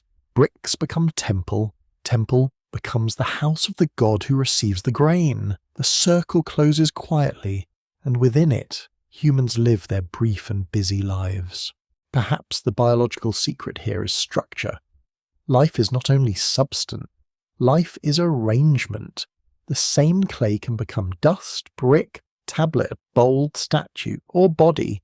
The difference lies in pattern, pressure, placement, and purpose. A temple teaches this without saying it. Matter becomes sacred when arranged around presence. Outside, the sun continues to burn over the plain. Inside, the chamber remains cool, dim, and watchful. You breathe softly, and the building seems to breathe around you. Perhaps every ancient temple is a question built in clay. What enters a form and makes it alive? What pattern turns earth into a body? What hidden presence waits behind the wall? Fed by human hands, guarded by students, and carried forward by those who believe the house must never be empty. Your gaze rises into a sky so clear that the stars appear almost carved into darkness. The air has cooled, and that city below becomes a low arrangement of lamps, flat roofs, temple shadows, and sleeping courtyards. Somewhere a dog shifts in the dust, somewhere a door latch clicks softly. Above all of it, the heavens turn with a patience that makes human ambition feel very small and rather overdressed. The Sumerians and their Mesopotamian successors watched the sky with extraordinary care. They tracked the moon, the planets, seasonal changes, eclipses, omens, and the movements of bright stars. Their records formed one of the deepest traditions of ancient astronomy and celestial interpretation. Scholars at Yale, Oxford, and the University of Chicago have long shown that Mesopotamian sky knowledge was woven into religion, kingship, agriculture, timekeeping, and political decision. The sky was not scenery, it was a text. You stand on a roof, feeling baked clay still warm beneath your feet. The flat horizon lets the heavens feel immense. No forest blocks the view. No mountain closes the distance. The plain opens itself to the dome of night, and every bright point seems deliberate. In such a place, it is easy to understand why divinity and stars became inseparable. The sky looked ordered, distant, beautiful, and inaccessible. That is an excellent resume for holiness. The star symbol in Mesopotamian writing and art often marked divine presence. A star before a name could signal that the name belonged to a god. In visual scenes, star signs could mark heavenly authority, astral power, or the realm above ordinary human life. A simple sign became a doorway. With a few strokes, the scribe placed a figure under the authority of heaven. The biological question enters quietly. If clay suggests the body, the star suggests origin beyond the body. Earth makes flesh. Heaven gives rank. Between them stands the human being, looking upward while standing in dust. This vertical arrangement is everywhere in Mesopotamian thought. Below is the world of fields, canals, labour, childbirth, sickness, and death. Above is the zone of lights, decrees, gods, and measured time. The human body exists between mud and constellation. That position is both humbling and troubling. The Anunnaki are often imagined through this vertical order. connected with great gods, divine assemblies, fate, and realms beyond ordinary sight. Their presence does not need to be pictured as a bright object crossing the sky. The deeper point is that human life is placed under a celestial structure. Birth, rule, harvest, disaster, and destiny can be read as part of a pattern larger than personal choice. The body becomes local, fate becomes cosmic. A mainstream historical fact is clear. Mesopotamian scholars developed sophisticated systems of celestial observation, especially in later Babylonian traditions, recording planetary movements and linking heavenly events with omens. Ancient scribes did not separate astronomy and astrology in the modern way. Observation and meaning belong together. A planet's movement could be measured, but it could also warn a king. Numbers and omens share the same night. You can almost hear the scribe on the roof murmuring to himself as he watches. He notes the moon's shape, the rising of a planet, the strange brightness near a constellation. He is not a wild dreamer. He is trained. His work depends on memory, comparison, and repeated observation. Yet he does not look upward with modern detachment. The heavens are alive with messages, the universe is behaving, and behavior implies intention. A quirky fringe tidbit gathers around this celestial tradition. Some modern writers claim that Sumerian star symbols hide maps of planetary origins, suggesting that the Anunnaki came from a distant world and encoded their biological ancestry in astral signs.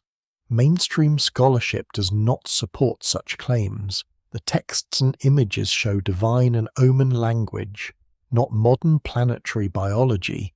Still, the attraction is understandable when an ancient culture places gods among stars. The modern mind starts packing a suitcase for outer space. That suitcase may be premature. The ancient sky was not empty distance in the modern scientific sense.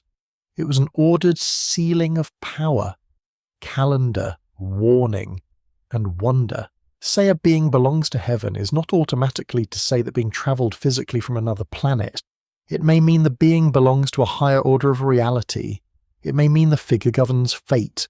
It may mean the god's authority is as regular and unreachable as the stars. Yet the feeling remains powerful because stars also govern life on Earth. Not directly in the way ancient omens imagined, perhaps, but through seasons, calendars, tides in some lands, and the timing of agricultural cycles. The sky tells people when to plant, when to expect heat, when months turn in, and when rituals should occur. Heaven becomes part of the body's survival. You eat because fields grow because seasons turn under the sky. The star is therefore not distant, it enters bread. This is where symbolic biology becomes especially subtle. Celestial order shapes earthly rhythm. Human bodies wake, work, mate, bleed, rest, age, and die within cycles of light and darkness. A community that watches the moon also watches fertility, planting, travel, festivals, and debt. Time is not an abstract line. Time is a repeated pressure on living bodies. The heavens organize the flesh. An open scholarly debate continues around how early Mesopotamians understood the relationship between divine will and celestial signs.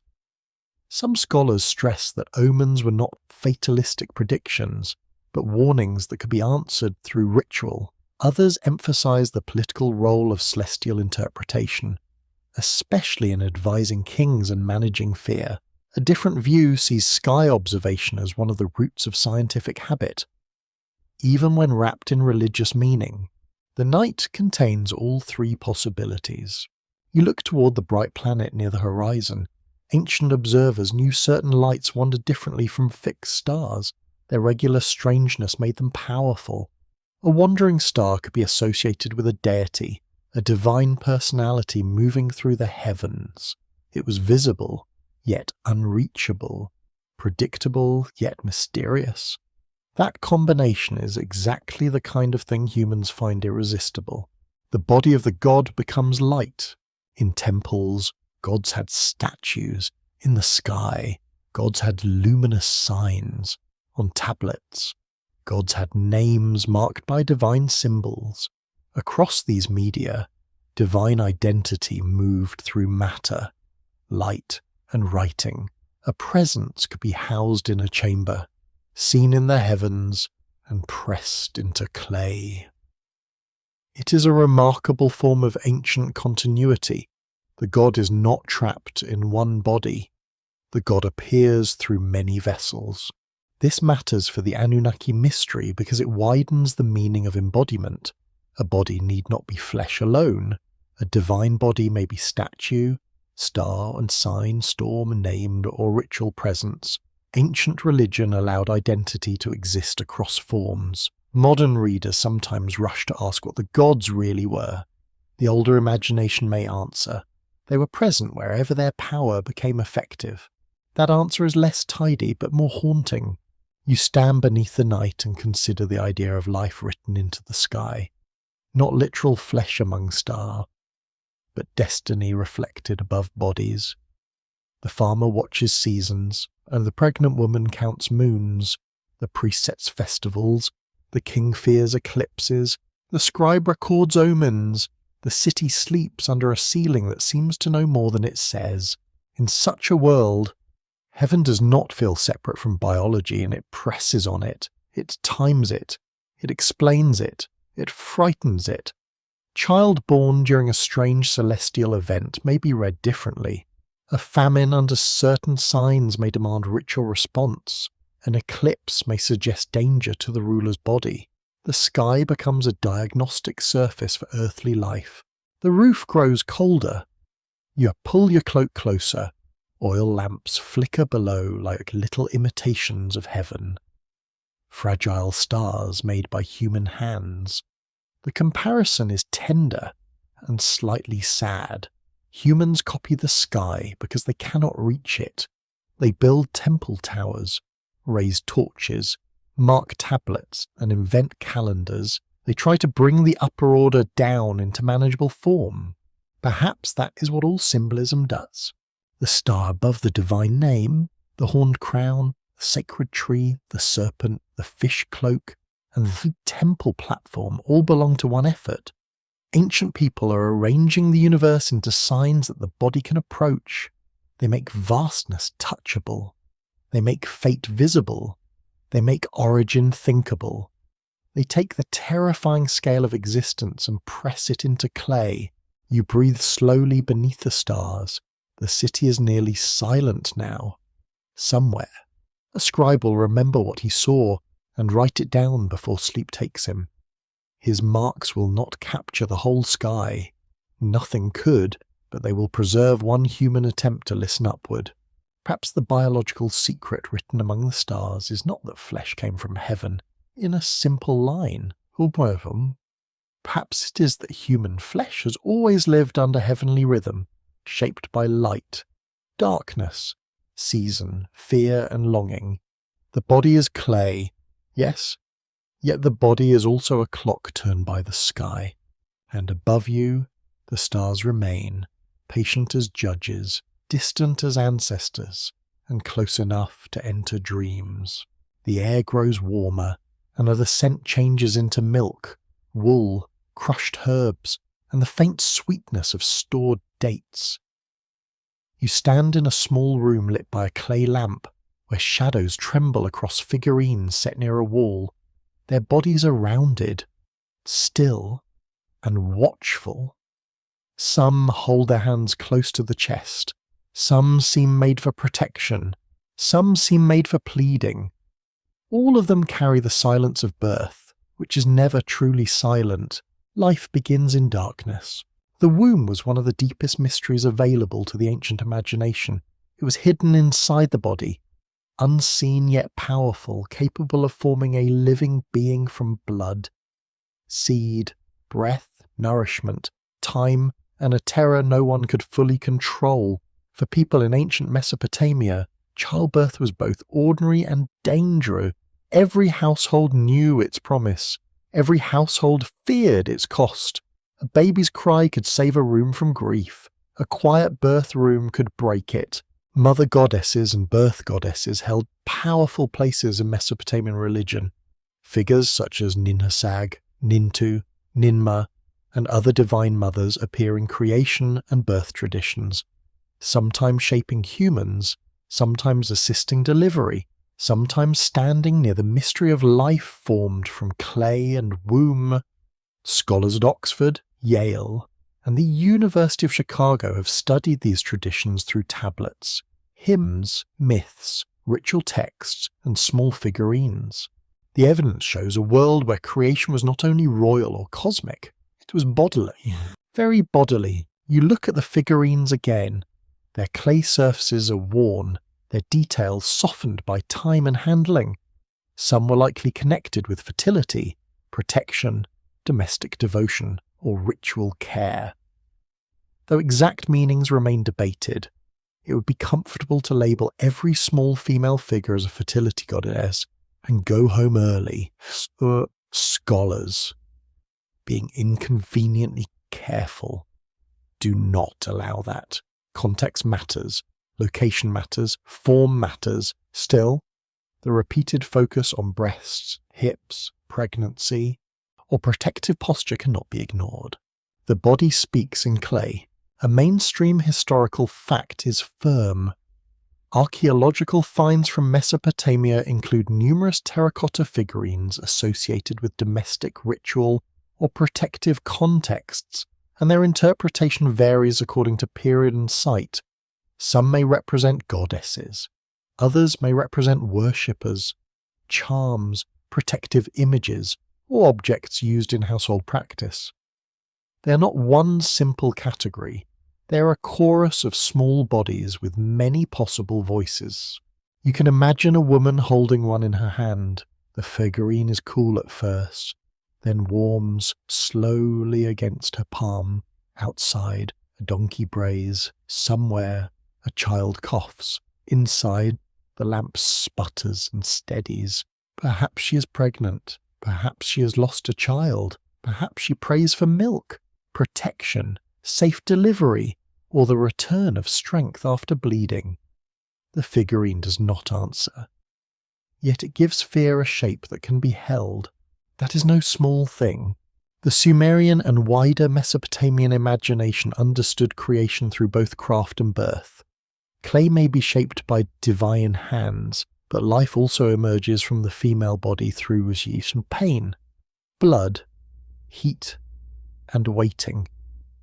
These two models do not cancel each other, they overlap. The goddess is potter and mother, the human is artifact and child, the body is made but also born. Here, the biological secret is intimate rather than cosmic. It is not hidden among stars or royal lists. It is hidden in the dark chamber of gestation. Ancient people knew that life formed inside a sealed place, following a pattern no eye could watch directly. They knew that food eaten by the mother somehow fed the unseen child. They knew that the mother's body could become both shelter and threshold. They knew that birth was a passage from one world into another. A quirky fringe tidbit sometimes appears around the mother goddess traditions. Some modern interpreters suggest that divine womb imagery preserves memories of controlled breeding, ancient biological intervention, or hidden knowledge of artificial creation. Mainstream historians do not support such claims. The sources speak in mythic, ritual, and theological language. Yet the fascination persists because these stories repeatedly place creation in the hands of powerful beings who understand life better than humans do. That is the heart of the unease. A birth goddess knows what people cannot know. Gulmur. She knows the sealed room of the body.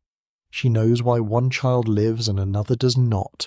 She knows why labour begins, why milk flows, why bleeding stops, why a fever comes, or why the mother fades. To ancient families, such knowledge belonged naturally to divine beings. The womb was not merely anatomy, it was a sacred workshop with a locked door. An open scholarly debate continues over how to interpret female figurines and mother goddess imagery in Mesopotamia.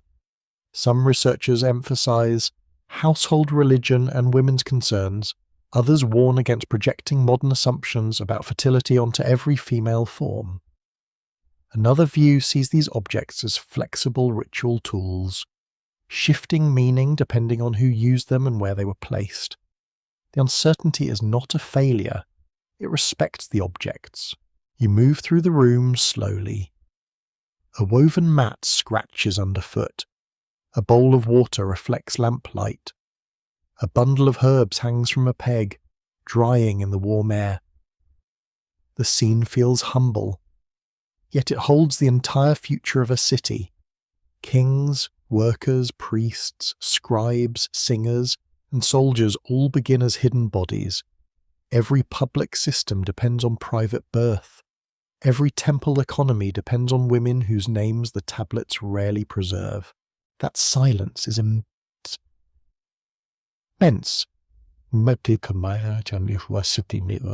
The official records often count rations, workers, land, livestock, and offerings. They name rulers and gods. They preserve disputes and transactions. But beneath all those records lies the unrecorded labour of bodies, pregnancy, nursing, mourning, feeding, washing, carrying, watching through fever, holding tiny hands, teaching first words. Civilization rests on these acts as surely as it rests on irrigation canals, although canals received far better documentation. One may gently notice the injustice. In symbolic terms, the womb becomes a hidden tablet. It carries instructions no scribe writes. It forms hands, eyes, bones, skin, hunger, voice, and Mebri's future vessel. This is not modern genetics, but it is an ancient recognition that bodies carry patterns forward. A mother sees a father's face in a child. A family notices a grandparent's gesture reborn. People understand inheritance long before they understand its mechanisms. The goddess stands over that inheritance. She protects the pattern, or she fails to protect it. She shapes the child, or she allows the child to pass away. She is praised because life is precious. She is feared because life is fragile. This dual feeling runs through ancient religion with great honesty. The Divine Mother is not simply soft. She is powerful, necessary, and sometimes terrifying, as every force connected with birth must be. You hear a low chant somewhere nearby. It may be a prayer for safe delivery. It may be an incantation against danger. The words move slowly, not loud enough to disturb the room's hush. Ancient medical and magical practice often surrounded childbirth with ritual protection, because danger could not be handled by practical skill alone. When knowledge reached its limit, prayer continued the work. Perhaps that is not as distant as modern people pretend.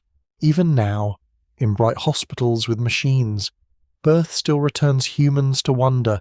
A monitor can measure, a doctor can assist, a nurse can comfort, yet the arrival of a child still feels like something crossing from hiddenness into light. The ancient awe remains, only dressed differently. The lamp flame leans and straightens. The figurines keep their clay silence. Their small bodies seem to hold all the questions the tablets cannot answer. Why does life form at all? Why does it choose one shape and not another? Why does the future enter through pain? Why must every beginning be so helpless? In the world of the Anunnaki and the great gods, human life may be assigned work, fate, and service, but in the chamber of the goddess, life is not yet a worker. It is warmth waiting for breath. It is a secret curled in darkness. It is a pattern unfolding without permission from kings. Perhaps the deepest biological symbolism of Sumer is not found in a grand throne room. Perhaps it rests in a small clay figure held by someone afraid, hopeful, tired, and awake in the night. The goddess does not explain the mystery, she guards it all. And inside that guarded darkness, humanity begins again. A cold draught touches your face as you approach the edge of a great doorway.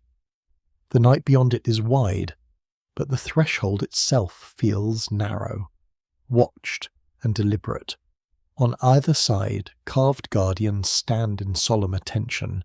Their bodies are not entirely human, not entirely animal, and not comfortably one thing at all. Wings fold against muscled forms, claws rest near stone. Eyes face forward with a stillness that feels almost alive. They wait where categories weaken. Ancient Mesopotamian art is filled with boundary beings. There are lions with human heads, bulls with wings, scorpion figures, serpent creatures, fish-cloaked sages, demons of illness, protective spirits, and composite guardians placed near gates, walls, beds, temple, and palaces. These beings may look like monsters to modern eyes, but many were protectors rather than enemies. They stood against disorder, disease, witchcraft, hostile spirits, and the invisible traffic of night. The threshold needed help. A mainstream historical fact is clear. Archaeologists and historians working through major collections and university research have shown that Mesopotamian protective figures were used in royal palace, temple, and domestic settings, especially to guard entrances and vulnerable spaces. Some were monumental stone sculptures. Others were small figurines hidden beneath floors or placed in ritual deposits. The size changed, but the purpose remained serious. Danger did not always knock politely. You stand before a winged guardian and study its impossible body. It may carry the strength of a bull, the vigilance of a human face, the reach of wings, and the authority of divine or royal symbolism. This is not biological realism. No ancient artist needed a committee to explain that bulls do not normally fly. The point is combination. Each part contributes a power, and the mixed body becomes stronger than any single creature. Hybrid bodies speak through assembled traits. The bull gives endurance and force, the lion gives ferocity and royal danger, the bird gives height and speed, the human head gives intelligence, awareness, and identity. The scorpion gives poison and warning, the serpent gives hidden movement, the fish gives depth. These creatures are not random nightmares. They are symbolic organisms made from selected powers. A little unsettling, yes, but also quite practical. In the way ancient fear is practical, fear has excellent design instincts. The biological imagination here is unmistakable. Ancient artists built bodies by combining functions. They asked, in visual form, what kind of creature could protect a gate from forces no ordinary guard could see? A human guard might fall asleep, a dog might bark at the wrong uncle. A hybrid guardian never tires, never ages, and never has to explain why it missed a demon slipping through the wall. Of course, these guardians are also political. A palace guarded by colossal composite beings tells visitors that the ruler commands more than soldiers. He commands symbolic nature itself, the wild strength of animals, the watchfulness of humans, and the high authority of wings are arranged around his doorway. To enter such a space is to pass through a lesson in power. The building whispers, carefully. You're small here.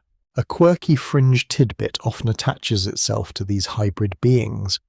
Some modern interpreters claim they represent ancient experiments with species, biological manipulation, or memories of creatures that once physically existed. Mainstream scholarship does not support this. The evidence points to symbolic art, mythic classification, ritual protection, and royal display. Yet the fascination continues because the bodies are so specific. They do not feel like vague fantasies. They feel engineered by imagination. That phrase matters, engineered by imagination. The ancient mind was perfectly capable of constructing bodies that nature did not provide. It could separate traits, recombine them, and assign meaning to the result. This is not modern genetics, but it is a kind of symbolic anatomy. It recognizes that living forms have readable powers, Horns, claws, wings, eyes, scales, and some details become signs. The body becomes a vocabulary. An open scholarly debate continues over how ordinary Mesopotamians understood protective demons and guardians. Some scholars emphasize their ritual function as real spiritual protectors within ancient belief. Others analyze them as symbolic expressions of social fear, illness, and boundary control. A further approach examines how learned priestly traditions classified these beings in complex lists and incantations. The question remains open because the creatures lived in art, ritual, text, and imagination at once. You move closer to the carved threshold. The stone is cool beneath your palm. Its surface has been worn by time, yet the guardian's muscles, feathers, beard, and eyes still command attention. The artist has made stillness feel alert. This is one secret of ancient protective art. It does not need movement. It creates the sense that movement could begin. The boundary itself becomes biological. A threshold is like skin. It separates inside from outside. It permits some things to pass while stopping others. It is touched, worn, guarded, and feared. Houses, temples, cities, and bodies all depend on boundaries. Without them, life becomes vulnerable. With them, life becomes organized. The hybrid guardian stands where the social body needs skin strengthened by myth. This is why guardians often appear at doors. A door is not simply an opening, it is a controlled wound in a wall. Through it come guests, enemies, news, offerings, illness, dust, gossip, and occasionally relatives with opinions. No wonder ancient people placed protective force there. The opening that allows life to continue also allows danger to enter. Protection must therefore stand at the passage. The same anxiety surrounds the human body. Eyes, ears, mouth, nostrils, and womb are openings through which the world enters. Food nourishes, but poison can enter with it. Breath gives life, but illness travels unseen. Touch comforts, but also contaminates. Birth brings joy, but also danger. The body is a city with gates, and every gate requires care. Ancient medicine and magic understood this intensely. Incantations and rituals often tried to block invading forces, remove impurity, or strengthen vulnerable persons, whether the threat was named as demon, curse, disease, or divine anger. The logic often resembled defense. Something harmful crosses a boundary, ritual pushes it back. The guardian figure turns that action into a body. You notice a small scorpion image near the base of a relief. Its tail curves sharply. Its claws are open. It is tiny compared with the great winged form, yet it brings its own warning. In Mesopotamian mythology and iconography, scorpion beings could serve as guardians of far places and dangerous borders. Their bodies make warning visible. Approach carefully. The edge is not empty. The body of a monster can protect a human from becoming one. This is a strange and gentle thought. By placing fear outside the door, people give fear a shape. A shaped fear can be addressed, named, carved, buried, invoked, and watched. Unshaped fear spreads everywhere. It fills the dark corners of the mind. The ancient guardian helps contain it. Stand here. It says, watch here. Keep the unknown at the edge. In the Anunnaki world, where divine beings assign fate and humans occupy fragile bodies, hybrid guardians express the limits of human form. They show what humans lack: wings, claws, night vision, venom, immortal stillness. Yet they also show what humans possess uniquely: the ability to imagine protective bodies and place them where fear gathers. The doorway darkens as clouds pass over the moon. For a moment, the guardian's face loses detail and becomes only eyes, beard, wing, and outline.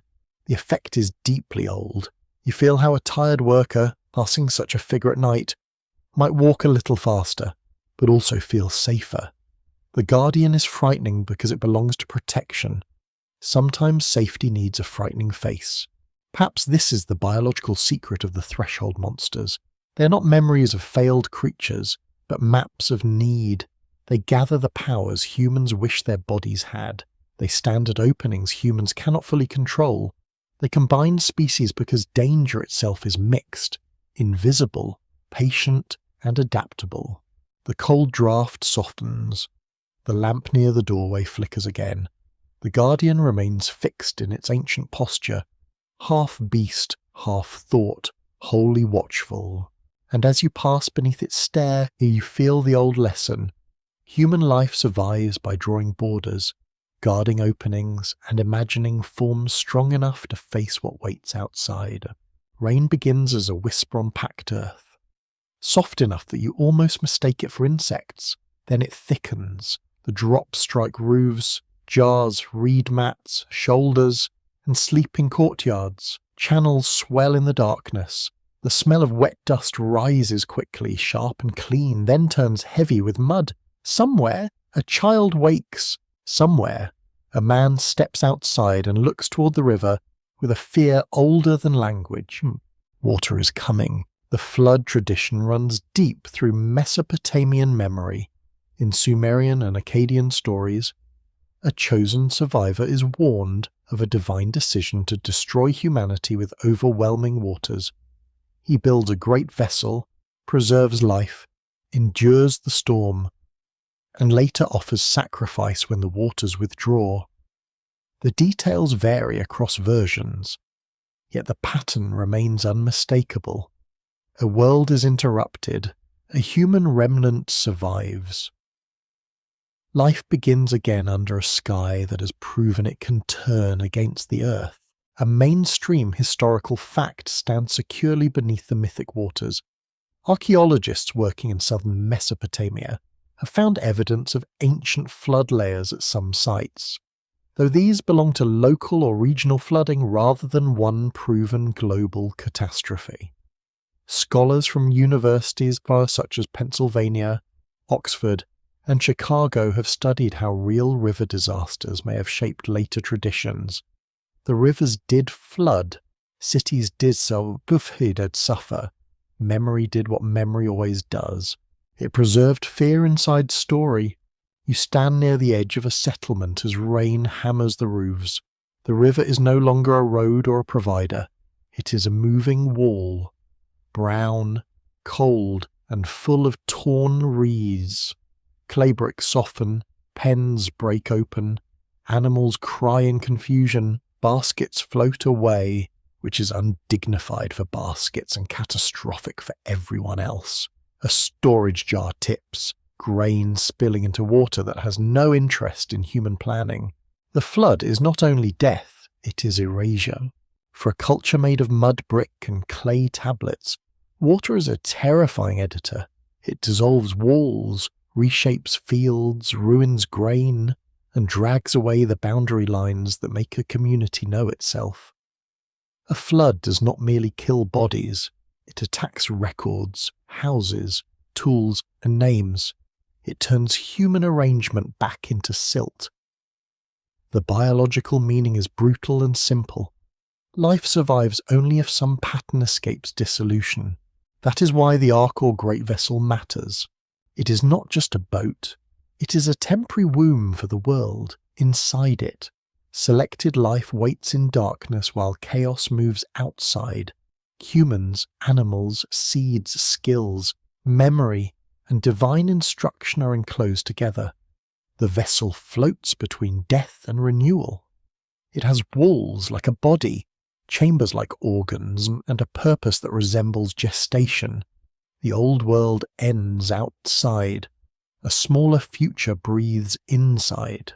This image is quietly biological. A womb holds life through danger. A seed shell protects the next plant through dryness or cold. An egg guards formation until breaking becomes necessary. The flood vessel does something similar on a cosmic scale. It encloses living continuity while the environment becomes hostile. It suggests selection, preservation and rebirth, not in modern scientific language, but through a sacred architecture of survival. A quirky fringe tidbit gathers around the flood stories. Some modern writers claim that the flood was a planned reset by the Anunnaki, an attempt to reduce or redesign humanity after an earlier experiment had grown inconvenient.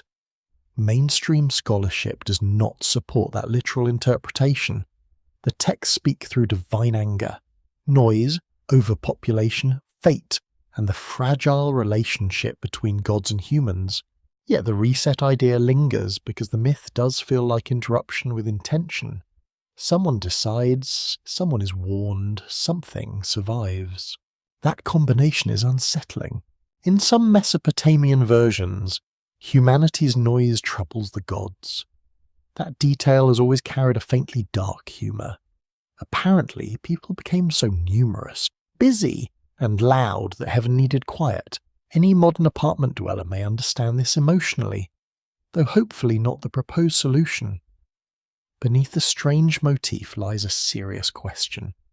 What happens when human life exceeds the order built to contain it? Flood stories answer with terror. They say life can multiply beyond tolerance, order can fail, divine patience can end, the world can be washed back to an earlier state. Survival depends not on strength alone, but on warning, obedience, memory, craft, and enclosure. An open scholarly debate continues over the origins of Mesopotamian flood traditions. Some researchers emphasize historical flooding in riverine environments and the trauma of settlement collapse. Others focus on literary transmission, theological meaning, and the way flood stories explain why humans remain mortal after divine judgment. Another view sees them as social reflections on noise, population, labour, and the uneasy dependence between gods and people. The water supports several readings at once. You hear the storm intensify, roofs leak, lamps fail, the night becomes a roar, a mother wraps a child in wool, a herder cuts loose animals because saving something is better than losing all. A scribe lifts tablets from a low shelf, too late for some, not too late for others. The world of storage, counting, naming, and building trembles before a force that does not care about administration. This is where the flood becomes a memory of biological vulnerability. Humans are not masters of the environment. They are soft-bodied creatures who depend on dry shelter, clean water, stored food, and stable ground. Remove any one of these, and civilization begins to shiver. Remove all at once, and it collapses into survival. Yet the flood myth does not end with water alone. It includes landing, sacrifice, and continuation. The survivor emerges into a world both familiar and emptied. Mud covers everything. The air smells of decay and fresh beginning. Birds search for resting places. The vessel that protected life is no longer needed. Because life must leave its shell, survival cannot remain enclosed forever. A future begins only when the door opens. That door opening is deeply symbolic. The preserved bodies step out into a cleansed but wounded world. They carry memory of destruction inside living flesh. They become ancestors because they have crossed a boundary others did not. Their survival transforms them into vessels of continuity. Every child born from them belongs to a line that passed through water. Every field planted after them grows in soil that once swallowed the old order. Perhaps this is why flood stories remain so powerful. They make ancestry dramatic. They say that human life is not casual. It passed through danger. It was nearly lost. It continued because warning met craft, and craft met obedience. And obedience met a sealed vessel moving across black water. You can feel the reset not as spectacle, but as silence. After the storm, the world would be quieter. No market noise, no grinding stones, no arguing neighbours, which might seem peaceful for about 3 minutes, until the loneliness arrives. The absence would be enormous. A survivor would not simply celebrate. He would listen to the empty fields and understand that survival can feel like guilt. The biological secret of the flood is therefore not merely destruction, it is selection and memory. Which lives are carried forward? Which knowledge survives? Which names vanish? Which bodies become ancestors of a future that will never fully know what was lost? Ancient people asked these questions through divine stories because they had seen how quickly water could erase human plans. In the imagined world of the Anunnaki, the flood becomes a dark pressure in the hidden timeline. It suggests that creation was not a single peaceful act, but a cycle of making, disturbance, judgment, survival, and renewed obligation. Humanity is formed, humanity multiplies. Humanity troubles heaven, humanity nearly vanishes. Humanity returns to service with a deeper fear inside its bones. The rain begins to soften, the roar lowers into dripping. Dawn comes slowly, grey and exhausted. Water lies everywhere, reflecting a pale sky that offers no apology. A broken reed mat drifts near a wall. A bird lands on a beam and shakes itself awake. You stand in the damp silence and breathe the smell of mud. Perhaps every civilization carries a flood inside its memory. Not always the same flood, not always the same river, but the same knowledge that everything built by hands can be undone, and everything living must somehow pass through the waters of loss. The smell of crushed plants fills the room, sharp, green, and strangely comforting. You sit near a low table where a healer has arranged bowls, fibres, oils, powders, and small clay tablets marked with careful signs. A lamp burns with a wavering flame. Its smoke curls toward the ceiling and leaves a bitter taste in the mouth. Outside, the city sleeps unevenly, because someone is always ill somewhere, and someone else is always listening for breath. The body is never truly private. In ancient Mesopotamia, sickness belonged to the flesh, but also to the unseen world.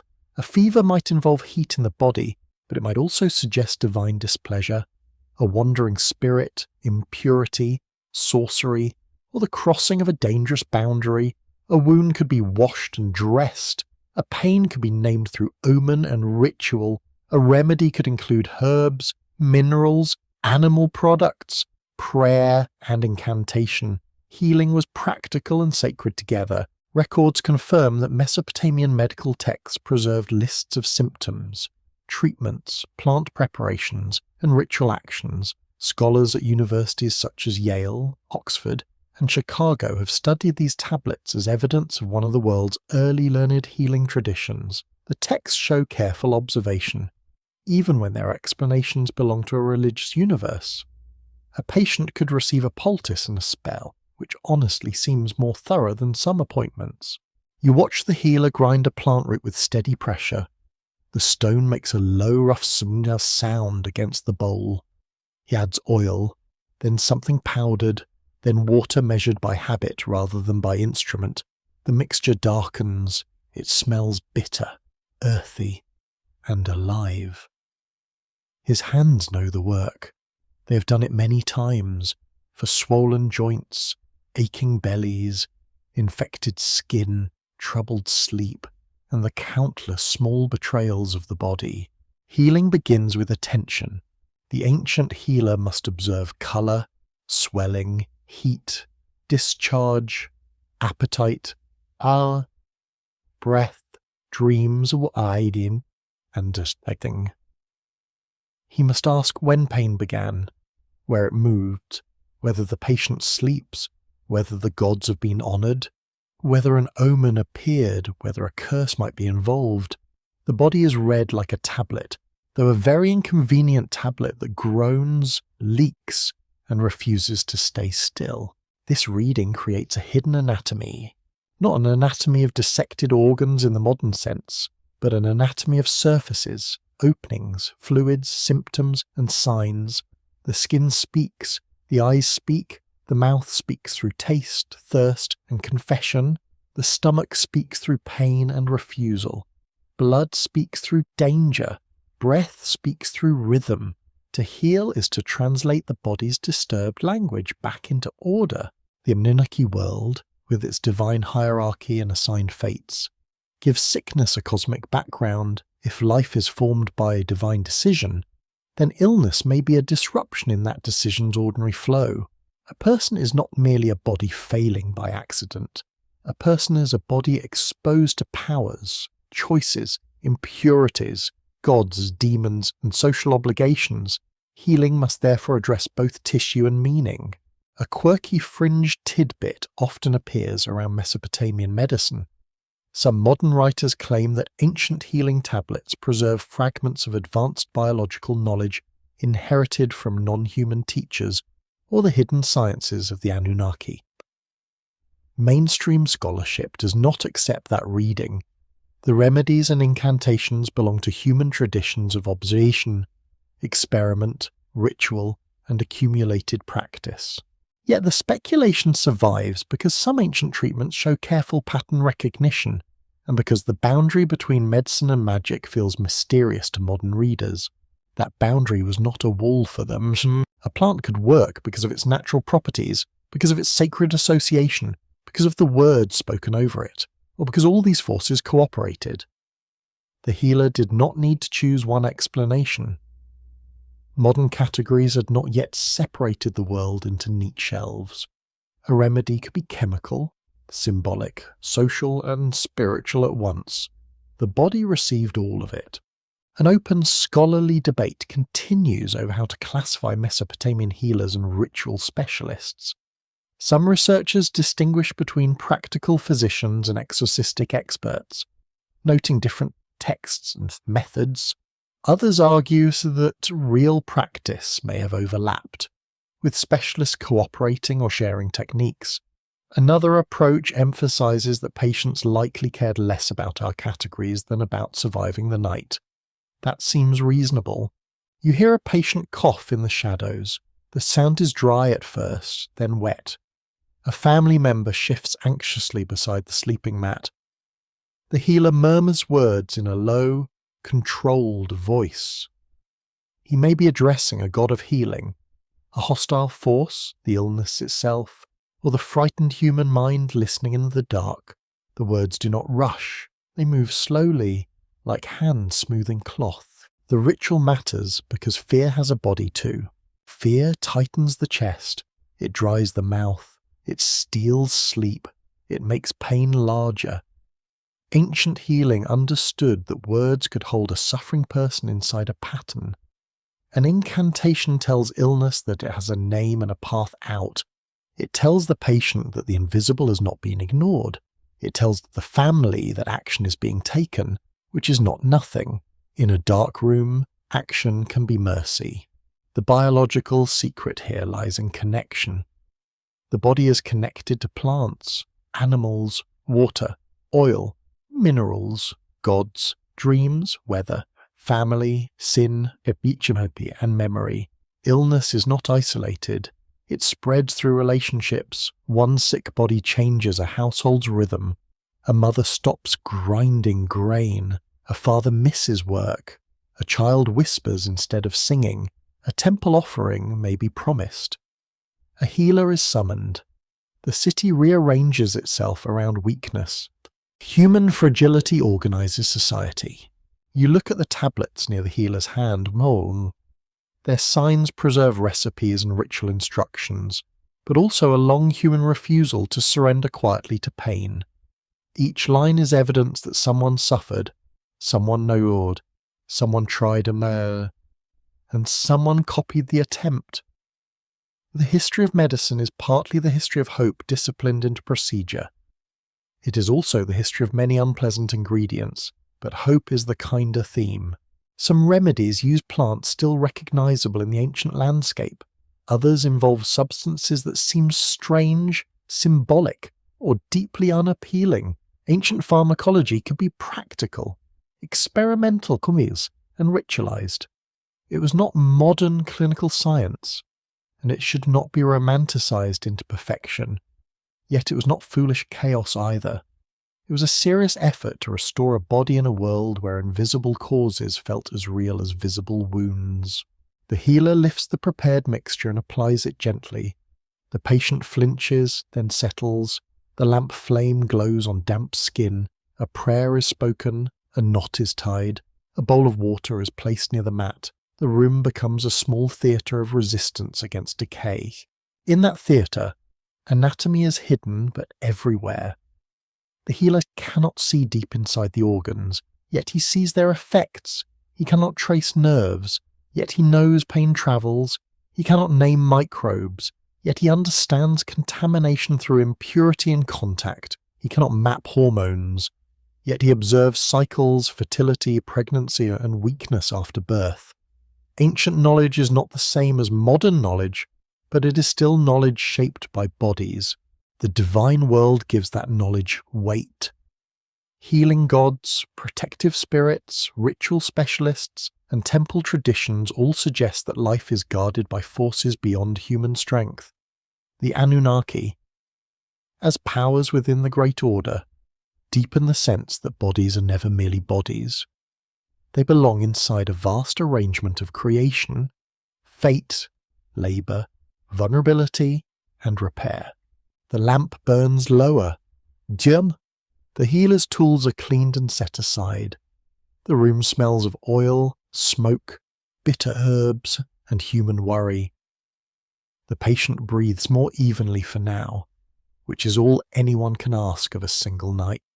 Perhaps the biological secret of ancient healing is not hidden in one miraculous formula. Perhaps it is found in the ancient refusal to separate flesh from meaning. A body hurts, and the whole universe is asked to answer. A fever rises, and plants, gods, water, words, hands, and hope gather around the mat. The city remains dark outside. Inside, someone keeps watch, and in that watchfulness, medicine begins again. The room becomes quiet enough for you to hear the reed stylus touch wet clay. It is a small sound, almost nothing. A soft pressure followed by a release. Yet with each mark, a thought moves out of the body and enters matter.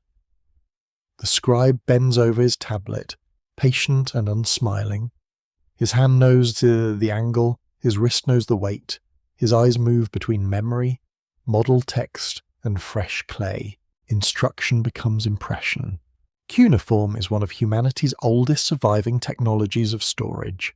It began in practical marks for goods, numbers, labour, and exchange, then grew into a vast system capable of preserving hymns, myths, legal records, medical recipes, omens, letters, royal claims, school exercises, and laments. Scholars at universities such as Yale, Oxford, and Chicago have studied how these signs changed over centuries. Adapting to different languages and purposes, writing started with accounting, because apparently civilization first learned to worry in columns. Still, the result was miraculous. A voice could outlive a throat. A command could travel without the person who gave it. A name could remain after the body became dust. A ritual could be copied from one tablet to another, crossing generations like a quiet underground river.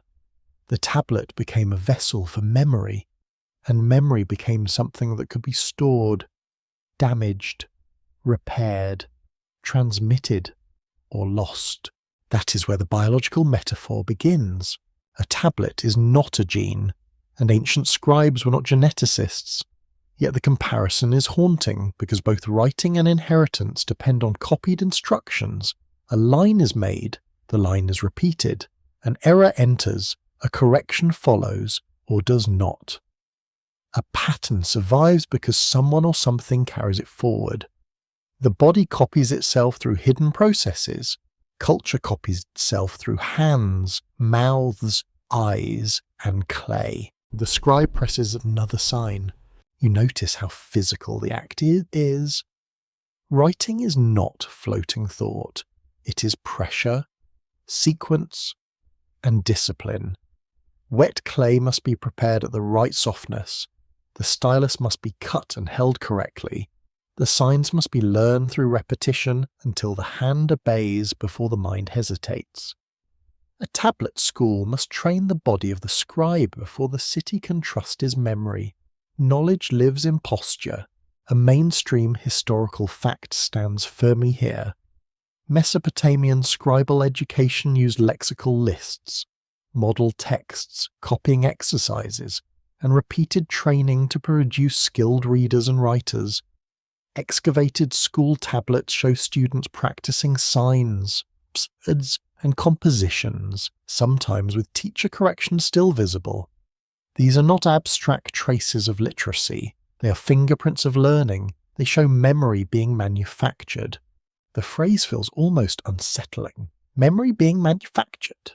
You look at a practice tablet where one side may contain a teacher's model, and the other a student's imperfect copy. A wedge leans too far, a sign is cramped, a line wanders. Somewhere, a teacher probably sighed in a tone recognised across all human history. The ancient classroom suddenly feels close, almost comic. A child or apprentice learns by failing in clay. That failure matters. Errors are part of transmission. A copied myth may change because a scribe misreads a sign. Modern scholars debate a broken line, or an older tradition is reshaped for a new city. Stories evolve as they move, like living things. Texts mutate, adapt, and sometimes become extinct. The tablet preserves, but it also transforms. No act of copying is perfectly innocent. A quirky fringe tidbit appears when people look at cuneiform as code. Some modern interpreters claim that Sumerian tablets contain deliberate hidden messages about biological creation, Anunnaki ancestry, or ancient knowledge encoded beneath ordinary myth. Mainstream scholarship does not support such sweeping claims. The tablets are difficult, broken, varied, and deeply tied to historical contexts. Yet the idea of hidden encoding persists because writing itself feels secretive. A mark is silent until someone knows how to read it. That silence invites imagination. To the untrained eye, cuneiform signs look like patterns without speech. They are rows of wedges, little arrangements pressed into earth, waiting for a reader with the right training. Ancient symbolism works in a similar way. A star, serpent, tree, horned crown, or fish cloak is visible to everyone, but not equally understood by everyone. The sign has layers. Some meanings are public, some are learned, some are lost. An open scholarly debate continues over how far scribal schools shaped Mesopotamian mythology as preserved in surviving tablets. Some researchers emphasize oral tradition behind the written texts. Others stress that scribes selected, standardized, edited, and transmitted stories within learned institutions. A further view sees oral performance and written scholarship as partners rather than rivals. The tablet does not kill the voice, it gives the voice a second body. You feel the truth of that in the room. The scribe may be copying a myth of creation, a god list, a hymn, or a ritual instruction. His marks are not just information, they are continuity. If he copies well, a future reader may perform the same ritual, recite the same divine names, or imagine the same ancient beings. If he copies poorly, confusion enters the stream. A small wedge can change a word. A missing line can open a century of argument. This is how fragile memory is. The biological metaphor grows deeper when you consider the tablet as an artificial seed. It is small, compact, and apparently lifeless. Place it in the right environment before a trained reader, and it unfolds into speech, image, lore, prayer, fear, or wonder. It carries a future inside itself. It can sleep in the ground for thousands of years, then awaken under museum light when someone reads it aloud. A seed waits for water, a tablet waits for understanding. Both can fail. A seed may rot, a tablet may break. A sign may crumble, a language may die, a reader may guess wrong. But when transmission succeeds, the past reproduces itself inside the present. An ancient hand reaches through clay into your mind, not as a ghost, but as pattern. You can feel why this matters to the Anunnaki mystery. Their world survives mostly because scribes copied divine names, myths, hymns, and lists. Without these copied patterns, the Anunnaki would be thinner shadows, perhaps only scattered names. Writing gave them endurance. Cuneiform did not merely record the gods, it helped keep them alive within human memory. The gods needed scribes. That sounds almost disrespectful, but it is true in a cultural sense. A forgotten god fades, a copied god travels, a recited god returns. The divine world of Mesopotamia depended on ritual, image, offering, and text, each reinforcing the others. The scribe became a caretaker of invisible beings, pressing their names into clay so they could remain active in the mind of the city. The tablet before you glistens faintly. It is still wet. It has not yet become durable. The scribe must decide whether to dry it, store it, reuse it, or eventually fire it by intentional accident. Many tablets survived because destruction baked them hard. Fire, that old enemy of houses, became the strange ally of memory. A burning archive could turn fragile records into near immortality. History has a dark sense of humour. You imagine tablets stacked in baskets, sealed in jars, shelved in rooms, buried under collapse. Each one carries instructions, debts, prayers, remedies, omens, or stories. Together they resemble a cultural genome, not because they are biology, but because they encode the repeated life of a civilization. They tell people how to count, serve, fear, worship, diagnose, remember, and rule. The biological secret of the tablet is pattern kept outside the body. Humans die too quickly to carry everything alone, so they place memory into clay.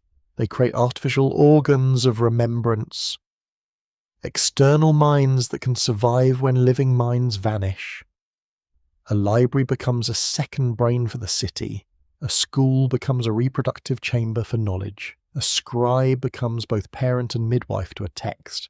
The lamp burns low beside the writing board.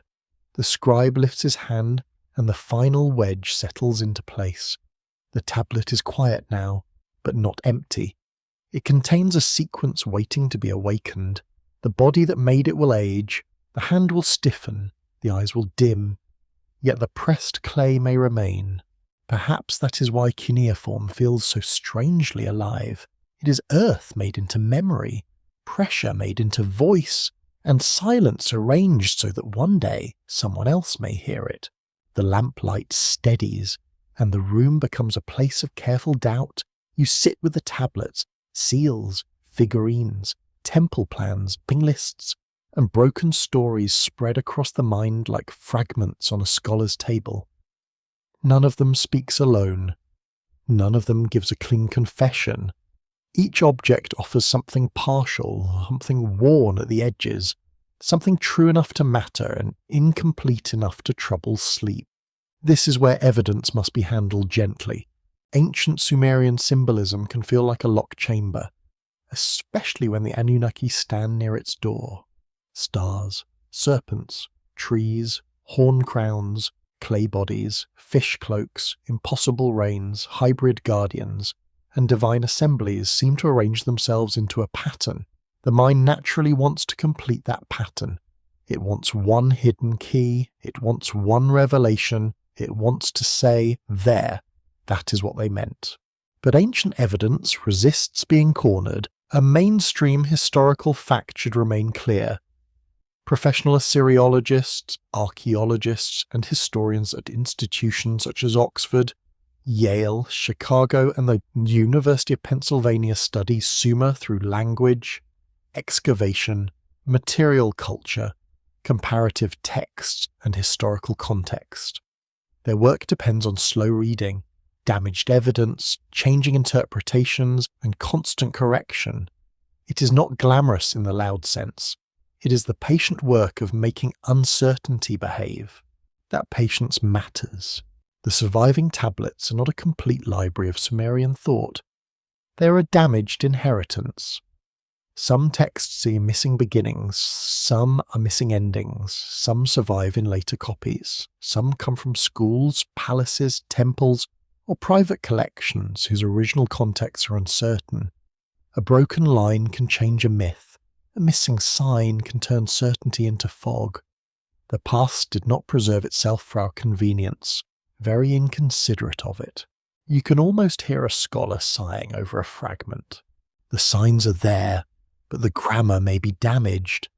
The divine name is visible, but the surrounding phrase is gone. A seal shows a figure before a tree, but the owner's intention is unknown. A statue's eyes are wide, but not because it is hiding modern anatomy. A horned crown marks divinity, but not necessarily species different. The object speaks, and then it stops. This is why debate is not failure. Debate is evidence still breathing. An open, scholarly debate continues around how to interpret Mesopotamian myth as a source for social memory. Some scholars see myths primarily as religious compositions shaped by scribal schools and temple theology. Others argue that myths can preserve echoes of environmental trauma, political change, labour system, and older oral traditions. A further approach treats myth as a flexible medium where many kinds of memory gather without becoming literal history. Each approach has value. The problem begins when speculation outruns evidence. Modern claims about the Anunnaki often leap from symbol to certainty. A star becomes a planet of origin. A tree becomes genetic code. A serpent becomes biological engineering.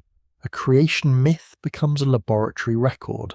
A long reign becomes proof of altered bodies. The chain of interpretation can be imaginative, even fascinating, but it often skips the hard steps that scholarship requires. The hard steps are slow, they're supposed to be. A serious reading asks where an object was found, how it was dated, what language the text uses, which signs are secure, which words are uncertain, and how similar images appear elsewhere. It asks whether a symbol changes meaning across centuries. It asks whether later traditions have been pushed backward into earlier evidence. It asks whether a translation carries modern assumptions. It asks whether a theory explains more than it invents. That last question is merciless. A quirky fringe tidbit deserves mention without mockery. Some modern enthusiasts believe that Sumerian symbols preserve memories of advanced beings who shaped human life, and they see the Anunnaki as central to that hidden history. This view is not accepted by mainstream scholarship, because the evidence does not directly support it. Yet its popularity reveals something important about modern people. They too are asking origin questions through the language they understand, for them. That language is genetics, planets, and technology. Ancient people ask through clay, blood, breath, and gods. The gap between those languages can produce confusion. When a myth says humans were made from clay and divine essence, modern readers may translate divine essence into genetic material. When a text speaks of heavenly descent, modern readers may imagine space travel, spool. When a symbol branches like a tree, modern readers may think of inheritance charts. These comparisons can be poetic. They become dangerous only when poetry pretends to be proof. Still, as symbols do invite layered interpretation, a careful mind need not reduce everything to one flat meaning. The sacred tree can be agricultural, royal, cosmic, and biological in metaphor. The serpent can be dangerous, protective, renewing, and chthonic. The horned crown can mark divinity while also borrowing animal power. The fish cloak can express wisdom from the deep without requiring a literal amphibious species. Ancient symbols often work because they are dense. Density is not deception. You sit with that thought while dust moves through a blade of light. The scholar's table in your mind is crowded, but orderly. On one side lie mainstream readings, on the other lie speculative theories. Between them rests the actual evidence, stubborn and quiet. It does not panic. It does not flatter. It waits to be read with discipline. The Anunnaki themselves become clearer through caution. They are not a single simple answer to human origins. They are part of a complex Mesopotamian divine world, connected with great powers, assemblies, fate, and sometimes the underworld. Their meanings shift across texts and periods. To make them only ancient astronauts is to shrink them. To make them only empty myth is also to flatten them. They are stronger when allowed to remain ancient. That word matters. Ancient. Ancient does not mean primitive. It means formed in another arrangement of reality. In Sumerian thought, writing could hold power. Names could matter. Statues could become divine bodies through ritual. Temples could feed gods. Kingship could descend from heaven. Life could be shaped from clay. None of this requires modern science to be profound. It is profound because it reveals a world where matter, meaning, and life are inseparable. Perhaps modern readers struggle with that unity. Modern habits divide the world into religion, biology, politics, art, economics, and fiction. The Sumerian world does not always obey those categories. A temple is religious and economic, a myth is sacred and political, a king is human and divinely authorized. A symbol is decorative and operative, a healing ritual is medical and magical. A tablet is paperwork and immortality. The ancient mind is not confused by this. We are. So the question becomes more delicate.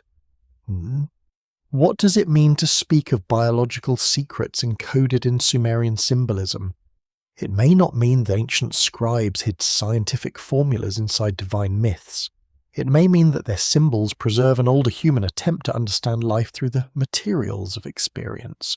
Clay for the body, blood for vitality, breath for animation, trees for growth, serpents for renewal, wombs for hidden formation, stars for cosmic timing, kingship for inherited order. That is a secret worth holding. It is quieter than the loud theories. It does not need machines buried under temples or star maps hidden in crowns. It only asks you to see how deeply ancient people watched life. They watched bodies form, work, suffer, reproduce, heal, decay, and return to earth. Then they built a symbolic world where those observations became sacred. The room grows still. The tablets remain broken. The seals remain small. The statues keep their wide, patient eyes. Nothing has been solved completely, and perhaps that is fitting. Evidence does not always close a mystery. Sometimes it teaches the mystery how to stand upright. You breathe slowly, and the doubt becomes less frustrating. Perhaps certainty is not the treasure here. Perhaps the treasure is disciplined wonder, the kind that lets symbols shimmer without forcing them to confess. The Anunnakis can remain powerful without becoming modern inventions. The old biological language can remain meaningful without becoming modern science. And in that somberness darkness, the ancient signs begin to feel less like puzzles demanding conquest, and more like living fragments asking to be approached with care. The morning begins with the sound of grinding stones, low and repetitive, like a tired heartbeat beneath the city. You stand near a courtyard where workers bend over baskets, grain, jars, ropes, and damp clay. The air smells of barley dust, sweat, smoke, and animal hide. A woman lifts a heavy vessel with practiced strength. A man shoulders reeds for repair work.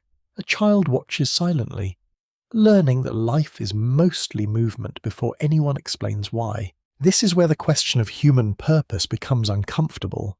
In Mesopotamian creation traditions, humans are often made to serve the gods, to perform the labour that keeps the divine household and cosmic order functioning.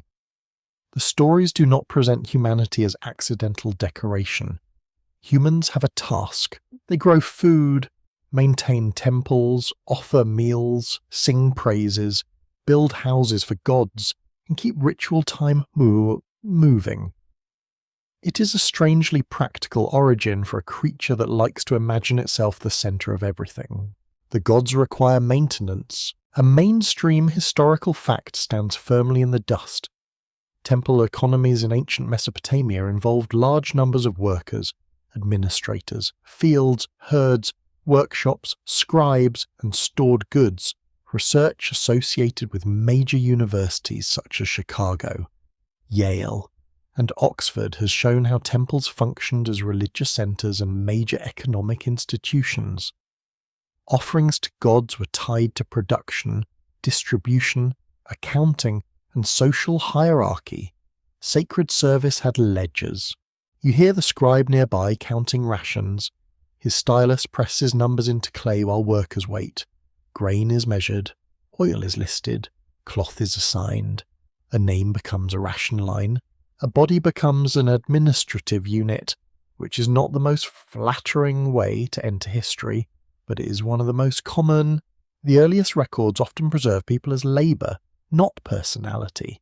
That fact carries a quiet ache. To be human in these stories is to belong to a system already older than you. The fields need irrigation, the temple needs offerings, the god needs a house, and the ruler needs legitimacy. The dead need remembrance, the newborn needs feeding, the city needs walls repaired after rain. Purpose arrives not as a personal dream, but as obligation woven into survival. You may feel the biological symbolism tightening here. A created body is not merely animated matter, it is a working instrument. Hands grip tools, teeth chew grain, backs carry loads, feet walk canals, voices chant hymns, wombs carry future workers, future mourners, future worshippers. The human body becomes a serviceable design inside a cosmic economy. This is not a cheerful thought, yet it is not only grim. Ancient service could carry dignity as well as burden. To feed a god was to participate in maintaining order. To bake offering bread was not simply kitchen labour. It placed the worker near a sacred chain. Grain from mirth became bread. Bread became offering. Offering became divine favour. Divine favour protected the city. The person who kneaded dough touched the edge of cosmic balance, even if her wrists hurt terribly by sunset. That mixture of dignity and exhaustion feels very human. A quirky fringe tidbit circles this theme with predictable intensity. Some modern writers argue that humans were biologically engineered by the Anunnaki as a labour force, created specifically to mine, farm, or serve their superior makers. Mainstream scholarship does not support that literal reading. The creation stories reflect divine labour, human service, temple life, and social order, not evidence of technological manufacturing. Yet the idea remains popular, because the ancient myths really do ask why humans must work so much. It is an excellent question, honestly.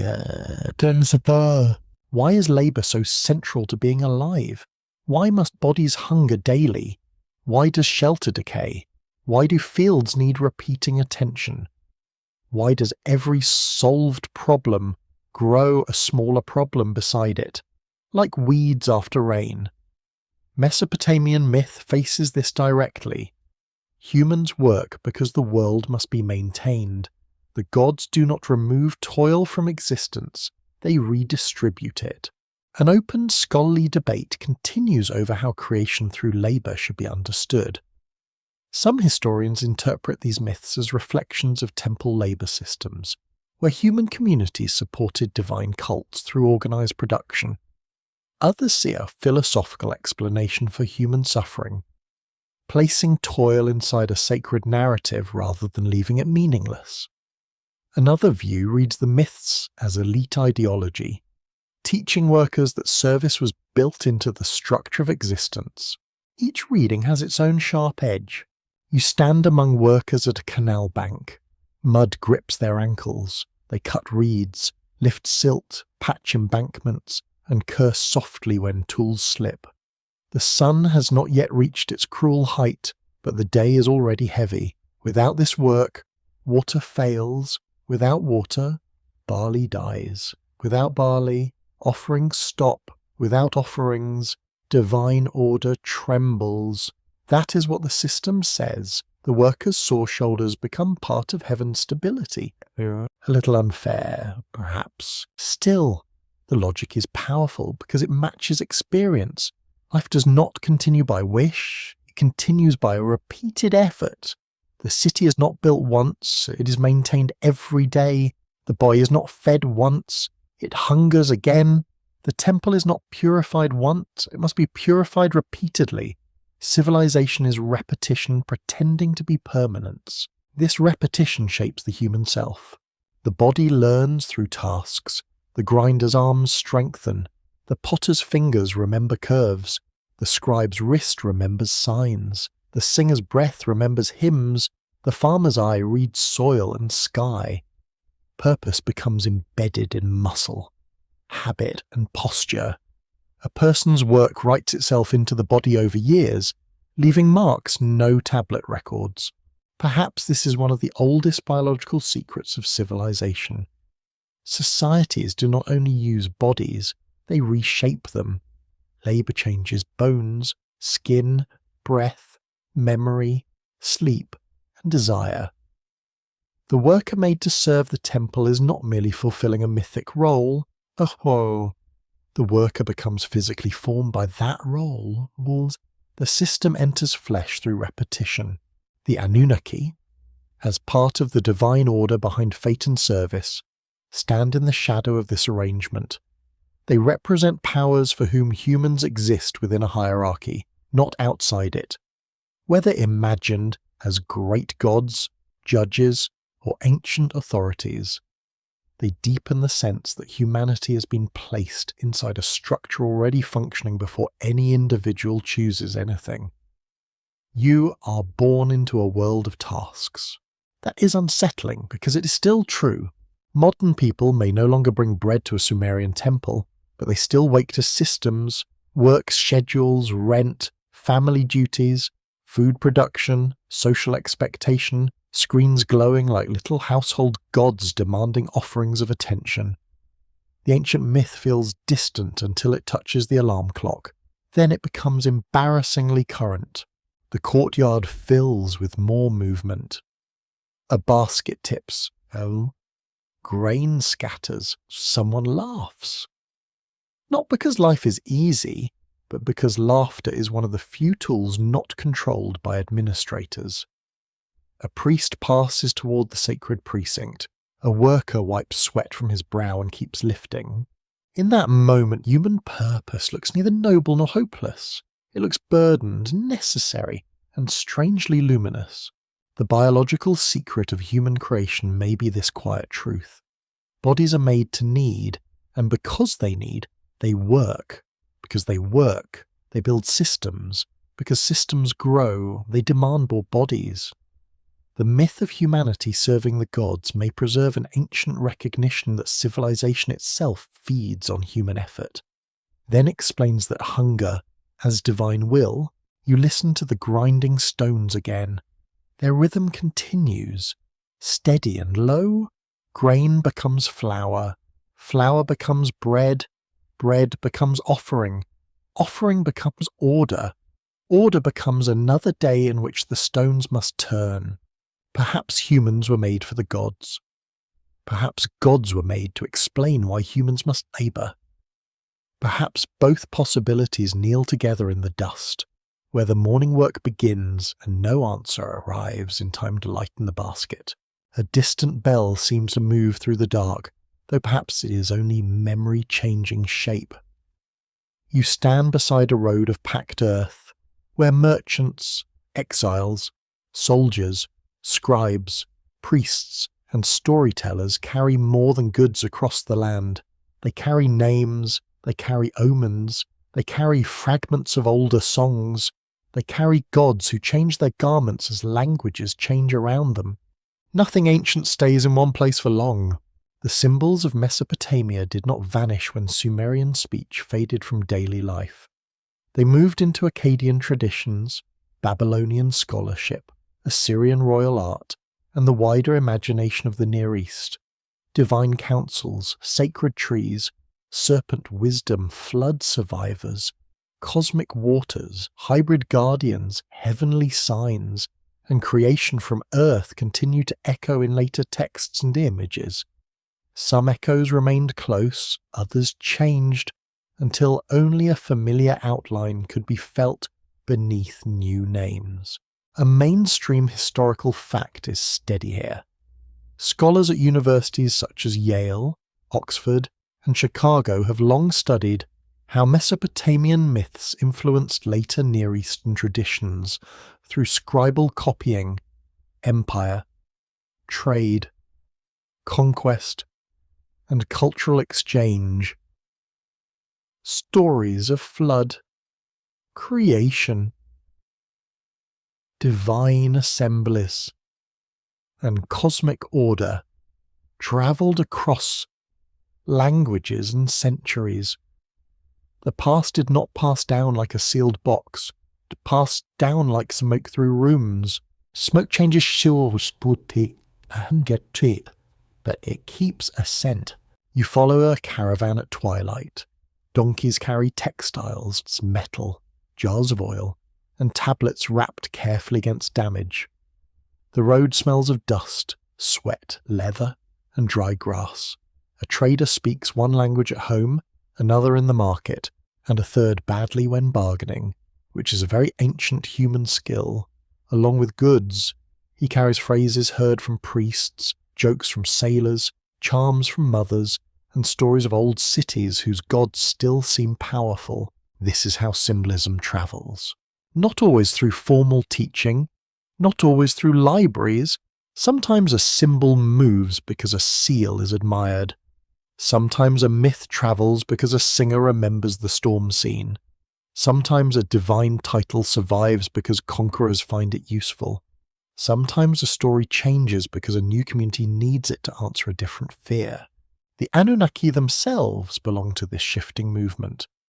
In later Mesopotamian traditions, divine groups and the underworld judges take on roles shaped by theology, ritual, and literary inheritance.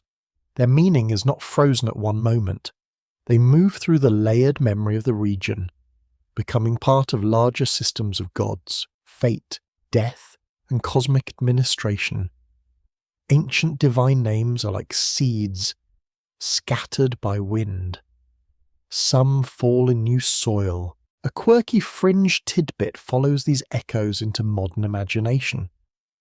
Some writers argue that similar myths across cultures prove a single hidden source involving the Anunnaki, ancient visitors, or biological intervention in humanity.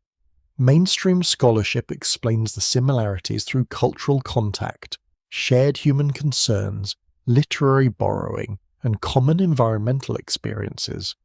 Still, though the attraction of a single hidden source is understandable, the mind enjoys patterns, especially at night, when every sadam seems to have a family tree.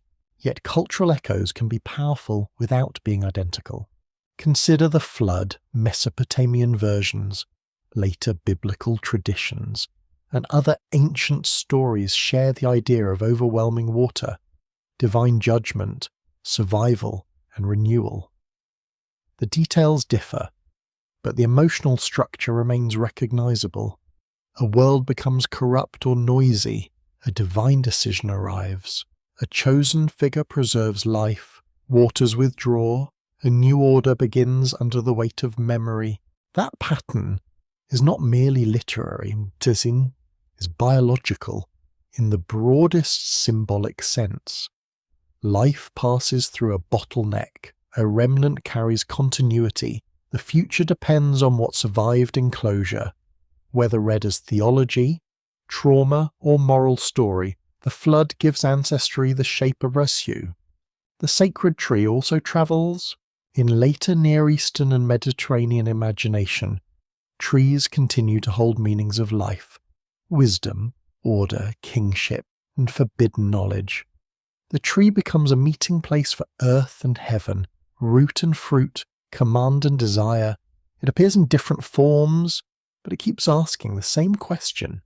What kind of knowledge sustains life, and what kind disturbs it?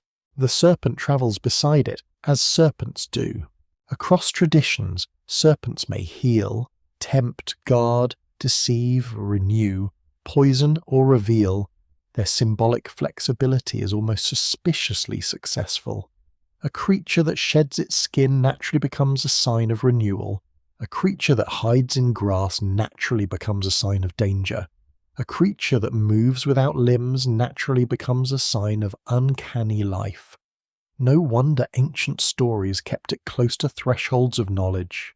An open scholarly debate continues over the degree to which later biblical and Mediterranean motifs directly borrow from Mesopotamian sources. Rather than sharing broader ancient Near Eastern environments, some researchers emphasize clear literary parallels and historical contact. Others warn that similar symbols can arise independently from common human experience. Another view suggests that borrowing and independent development often mingle, making clean separation difficult.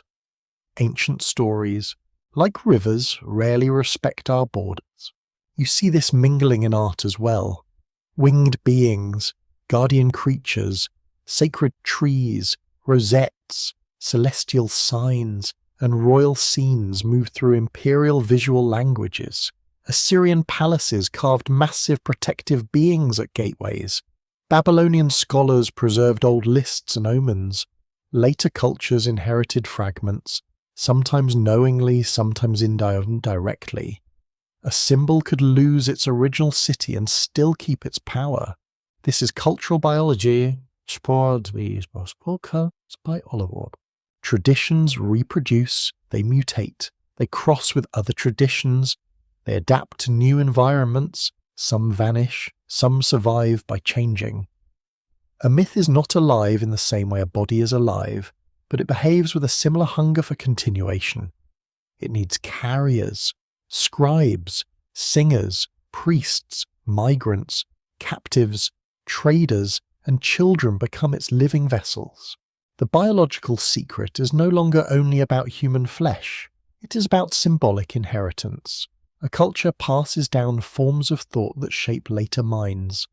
Just as families pass down gestures, illnesses, recipes, tempers, dyes, the past enters the future not as a perfect copy, but as a tendency.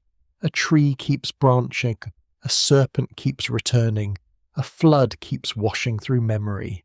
You walk into a later city now, where Sumerian is no longer the ordinary language of the street, yet its sacred and scholarly presence has not disappeared.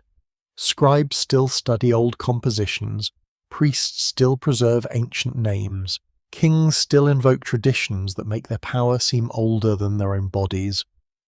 The dead language becomes prestigious, which is often what happens when no one has to use it to buy onions. There is gentle comedy in that, but also reverence. A dead daily language can become a sacred instrument. Its age gives weight, its difficulty gives authority. To recite old words is to stand inside a lineage. Even when meanings shift, the sound of antiquity itself becomes powerful. The listener may not understand every sign, but the past is felt as pressure, like a hand on the shoulder. The Anunnaki survive in this pressure, not always as clear figures, not always as the centre. They remain part of a deeper inherited structure, where gods decree, humans serve, heaven watches, death judges, water resets, and symbols carry more than a decoration. Their world echoes because its questions remain useful. Who made us? Who rules us? Why do we work? Why do we die? What survives catastrophe? What knowledge is too much? Later traditions answer differently, but the questions continue walking. The road grows darker. The caravan fires appear in the distance, small and orange beneath the huge night. Someone begins telling a story near the animals. The words are not exactly Sumerian, not exactly Babylonian, not exactly anything preserved whole. They are mixed by travel, memory, and a need, yet in some of them an older rhythm can still be felt. Perhaps this is how hidden timelines truly survive, not as unbroken secret records, but as echoes carried through changed mouths. A symbol leaves one city, enters another, loses a name, gains a moral, changes a god, keeps a shape, and waits for another generation to wonder why it feels familiar. You listen as the storyteller speaks of water, a guarded tree, a wise creature, a chosen survivor, a divine counsel, a king favoured by heaven. The listeners grow quiet, the fire cracks softly, the road holds its dust, and somewhere beneath the story's new clothing, ancient Sumer still breathes. The darkness gathers into a wider shape, and the scattered signs begin to draw near one another.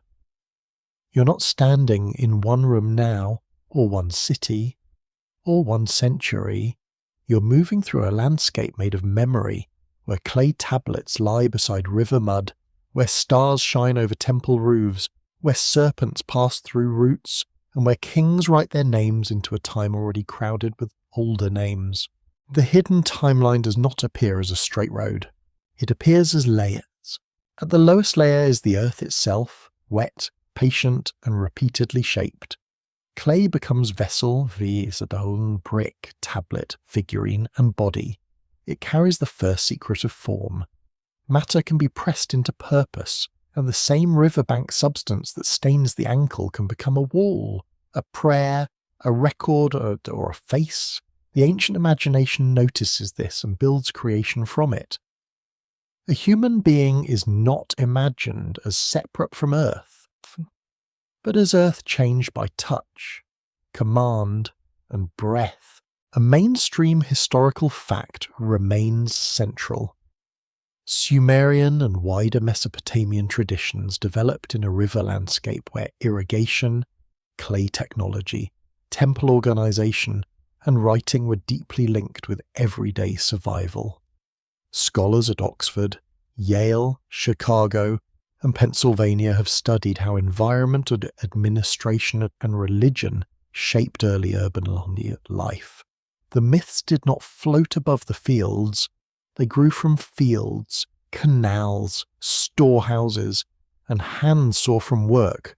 That is where the timeline begins to feel biological.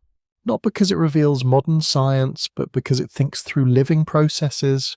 Clay is shaped, seed is buried, the womb encloses, the serpent sheds, the tree branches, the flood selects, the tablet copies, the king inherits, the temple consumes and redistributes, the healer reads symptoms, the guardian protects openings. Each symbol is different, yet each belongs to a wider pattern of formation, preservation, danger, and renewal. You feel the pattern turning slowly. Humanity is formed from earth and divine essence. Then humanity works, multiplies, builds, suffers, and becomes noisy beneath heaven. Kingship descends and organizes human bodies into cities. Temples rise like sacred organisms. Sages bring knowledge from watery depths. Symbols are carved, copied, sealed, and buried. A flood interrupts the order and forces life through a narrow vessel of survival. The world begins again, but not innocently. This is not a timeline of dates alone. It is a timeline of functions. Creation, instruction, labour, rule, transgression, flood, survival, transmission, forgetfulness, recovery, quietly peak. The sequence resembles a living system maintaining itself through cycles. A body forms, grows, struggles, repairs, and eventually returns to the earth. A civilization does the same, only louder and with more accounting. The Sumerian world seems to understand that nothing living stays stable by accident. Life must be ordered, fed, defended, copied, and remembered. The Anunnaki stand within this reconstructed system as powers of origin, authority, fate, and hidden structure. They are not the whole pattern, but they darken its background. They belong to that realm of divine decision where human bodies receive purpose, kingship receives legitimacy, and destiny becomes more than personal desire. In their shadow, humanity does not appear self-invented. Humanity appears placed. That is the unsettling phrase.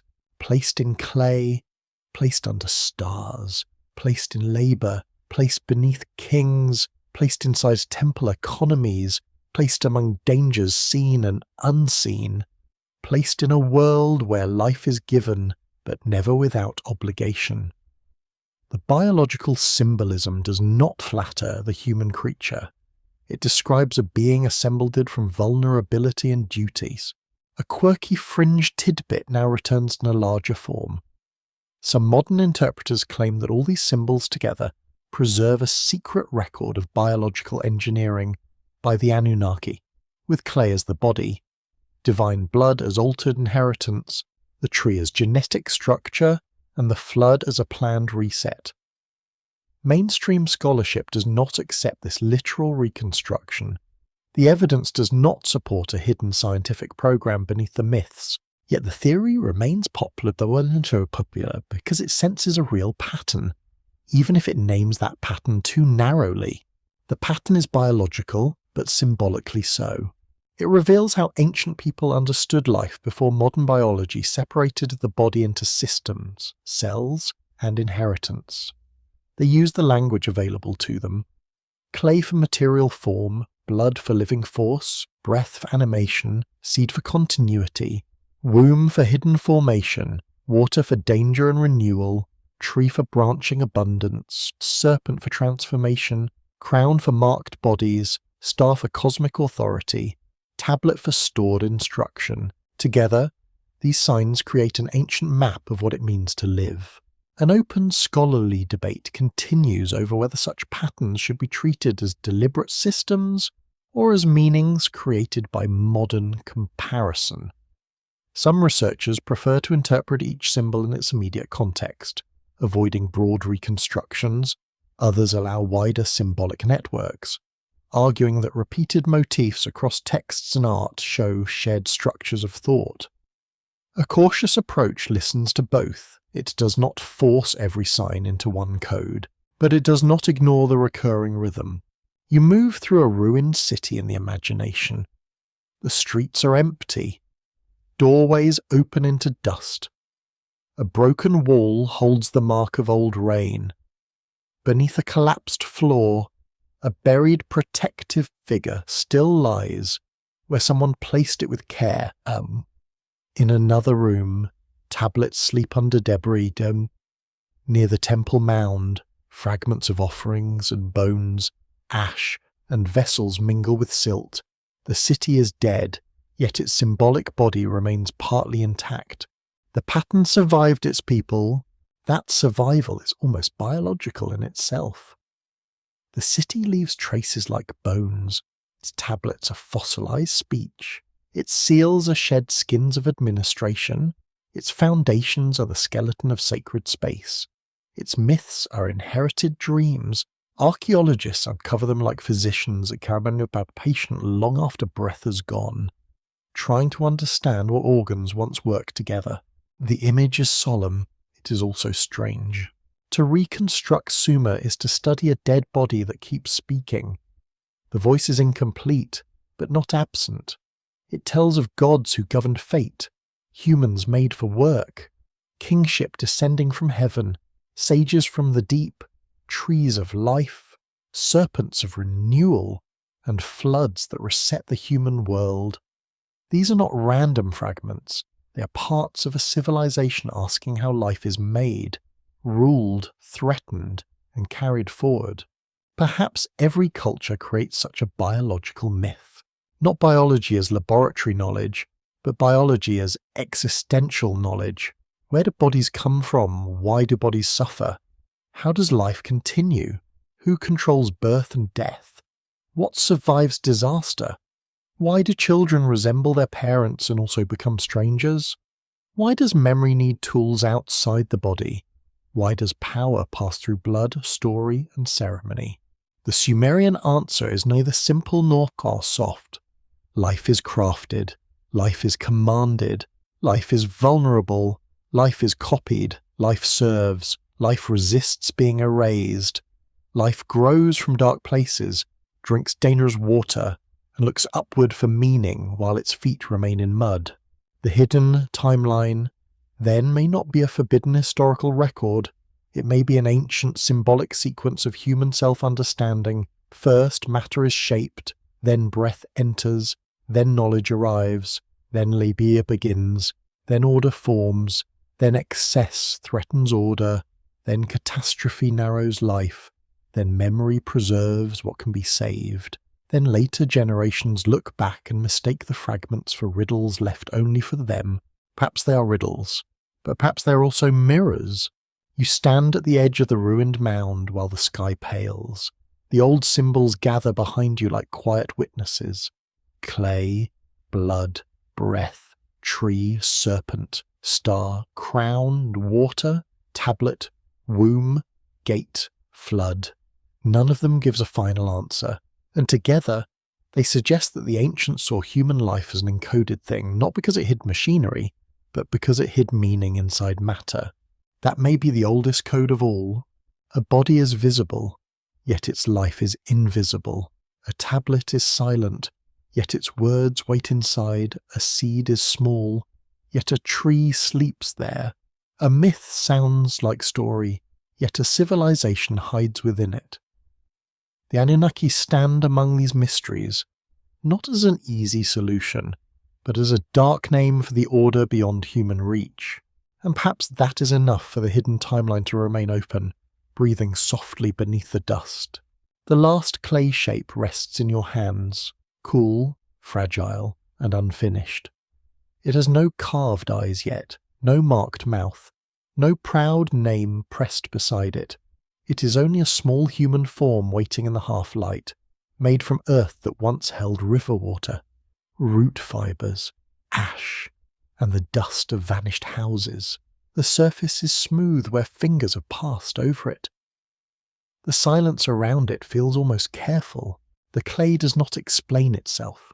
You stand among the sleeping remains of ancient Sumer, where mounds rise from the plain like covered memories.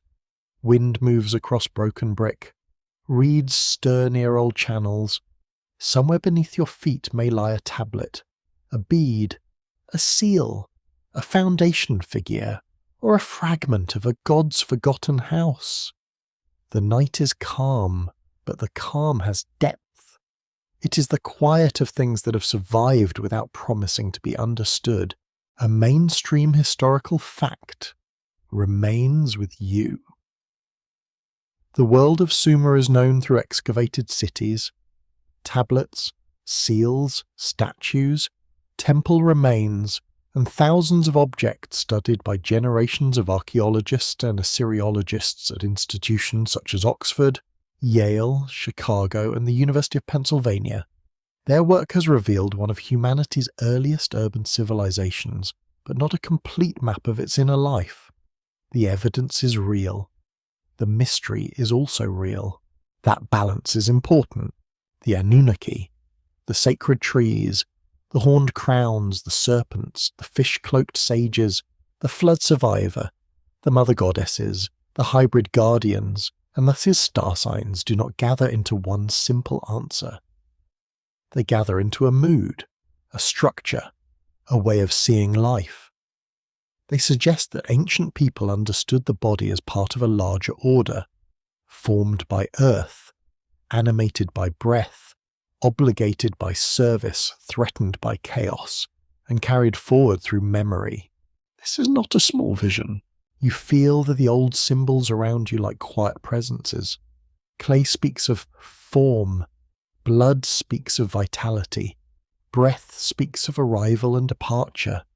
The womb speaks of hidden becoming, the tree speaks of growth and inheritance, the serpent speaks of renewal and danger. The flood speaks of loss and survival, the tablet speaks of instructions kept outside the body, the temple speaks of matter arranged around presence. Each sign touches life differently. A quirky fringe tidbit still lingers at the edge of the scene. Some modern storytellers imagine that these symbols hide a literal biological code left by the Anunnaki, a secret record of human design by beings from beyond the known Earth. Mainstream scholarship does not accept that claim as evidence-based history, yet the theory survives because the ancient images seem to ask biological questions in symbolic form. They ask what a human is made from. They ask who shaped the pattern. They ask why life Masuro. The safer answer is quieter. Perhaps the code is not hidden because someone concealed it. Perhaps it is hidden because time covered the language that once made it clear. A symbol can be understood by one age, misunderstood by another, and rediscovered by a third in a new form. You do not need a secret machine beneath the temple to feel that something powerful was stored there. A temple was already a machine of meaning. A tablet was already a vessel of memory. A ritual was already a technology of the invisible. The old world knew many kinds of knowledge. An open scholarly debate continues over how far modern interpreters should read Sumerian symbols as a unified system. Some researchers prefer strict context, examining each object, text, and image in its own setting. Others notice recurring patterns that seem to connect creation, kingship, fertility, death, and divine order. A careful listener can hold both approaches. The pattern may be real, but not mechanical. The symbols may belong together, but not like pieces in a modern puzzle box. The ancient mind did not need a single diagram. It worked through correspondences, earth and body, river and life, star and command, king and order, womb and creation, temple and divine presence, gate and danger, tablet and memory. These correspondences did not explain the world by cutting it apart. They explained it by binding it together. That is why Sumerian symbolism can feel so biologically alive. It imagines existence as relationship, mixture, movement, and transmission. You lift the clay figure slightly and moonlight touches its unfinished face. It seems innocent, but also burdened. If it receives eyes, it may watch the gods. If it receives a mouth, it may breathe, pray, eat, and speak. If it receives hands, it may work. If it receives a name, it may enter memory. Yet even unnamed, it already belongs to the oldest human question. What turns matter into someone? No tablet answers completely. No seal gives the final code. No king list, temple plan, or creation myth closes the circle. The Sumerians left you something more fragile and perhaps more honest than certainty. They left symbols that continue to generate meaning because life itself continues to feel unfinished. The wind passes over the mound. Fine dust moves along the ground like a soft veil. You imagine the ancient cities beneath it, not as ruins only, but as once living places where bread was baked. Children cried, priests sang, scribes complained, rulers boasted, healers worried, and workers carried baskets under a merciless sun. Their lives were ordinary, sacred, exhausting, and brief, like ours. Perhaps that is why their symbols still reach us. They were not only trying to describe gods, they were trying to understand themselves.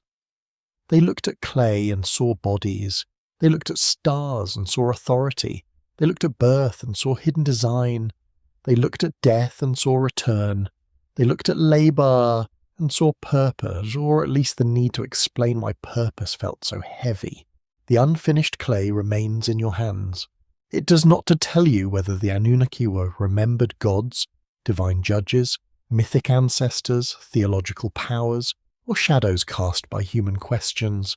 It does not tell you whether the biological secrets are literal, symbolic, poetic, or partly lost. It only invites you to keep looking gently without forcing the silence to become louder than it is. Perhaps that is the final lesson of the old clay. Some mysteries do not ask to be solved, they ask to be carried carefully. And now the night grows softer, the mound fades into a darker line against the sky, and the stars seem less like distant fires than patient lamps placed above the sleeping earth. You may let the clay figure rest. You may set it down beside the riverbank, where the cool soil receives it without judgment. Nothing needs to be finished tonight. The ancient names can grow quiet, the old symbols can loosen their hold, the tree can stand in silence. The serpent can disappear beneath the roots, and the temple can sleep with its doors closed. You breathe slowly. The river moves somewhere beyond sight, carrying moonlight in broken pieces. The reed beds whisper, then settle, and the dust on the path lies still. Even the tablets seem to rest, their wedge-shaped marks folded back into darkness, waiting for another mind, another morning, another careful hand. You do not need to answer every question before sleep. Perhaps humanity is clay learning to remember. Perhaps civilization is a fragile vessel crossing deep water. Perhaps the gods were names for forces too large to hold, or perhaps they were something older, stranger, and still beyond our reach. The answer remains unfinished, and that is gentle now. It no longer presses. It only hovers. The ancient world recedes, not vanishing, only becoming quiet enough to dream through. Let the last image be simple, a plain beneath stars, a river moving in darkness, a small clay figure resting where earth, water, and memory meet. And perhaps the story is not yet complete. Good night.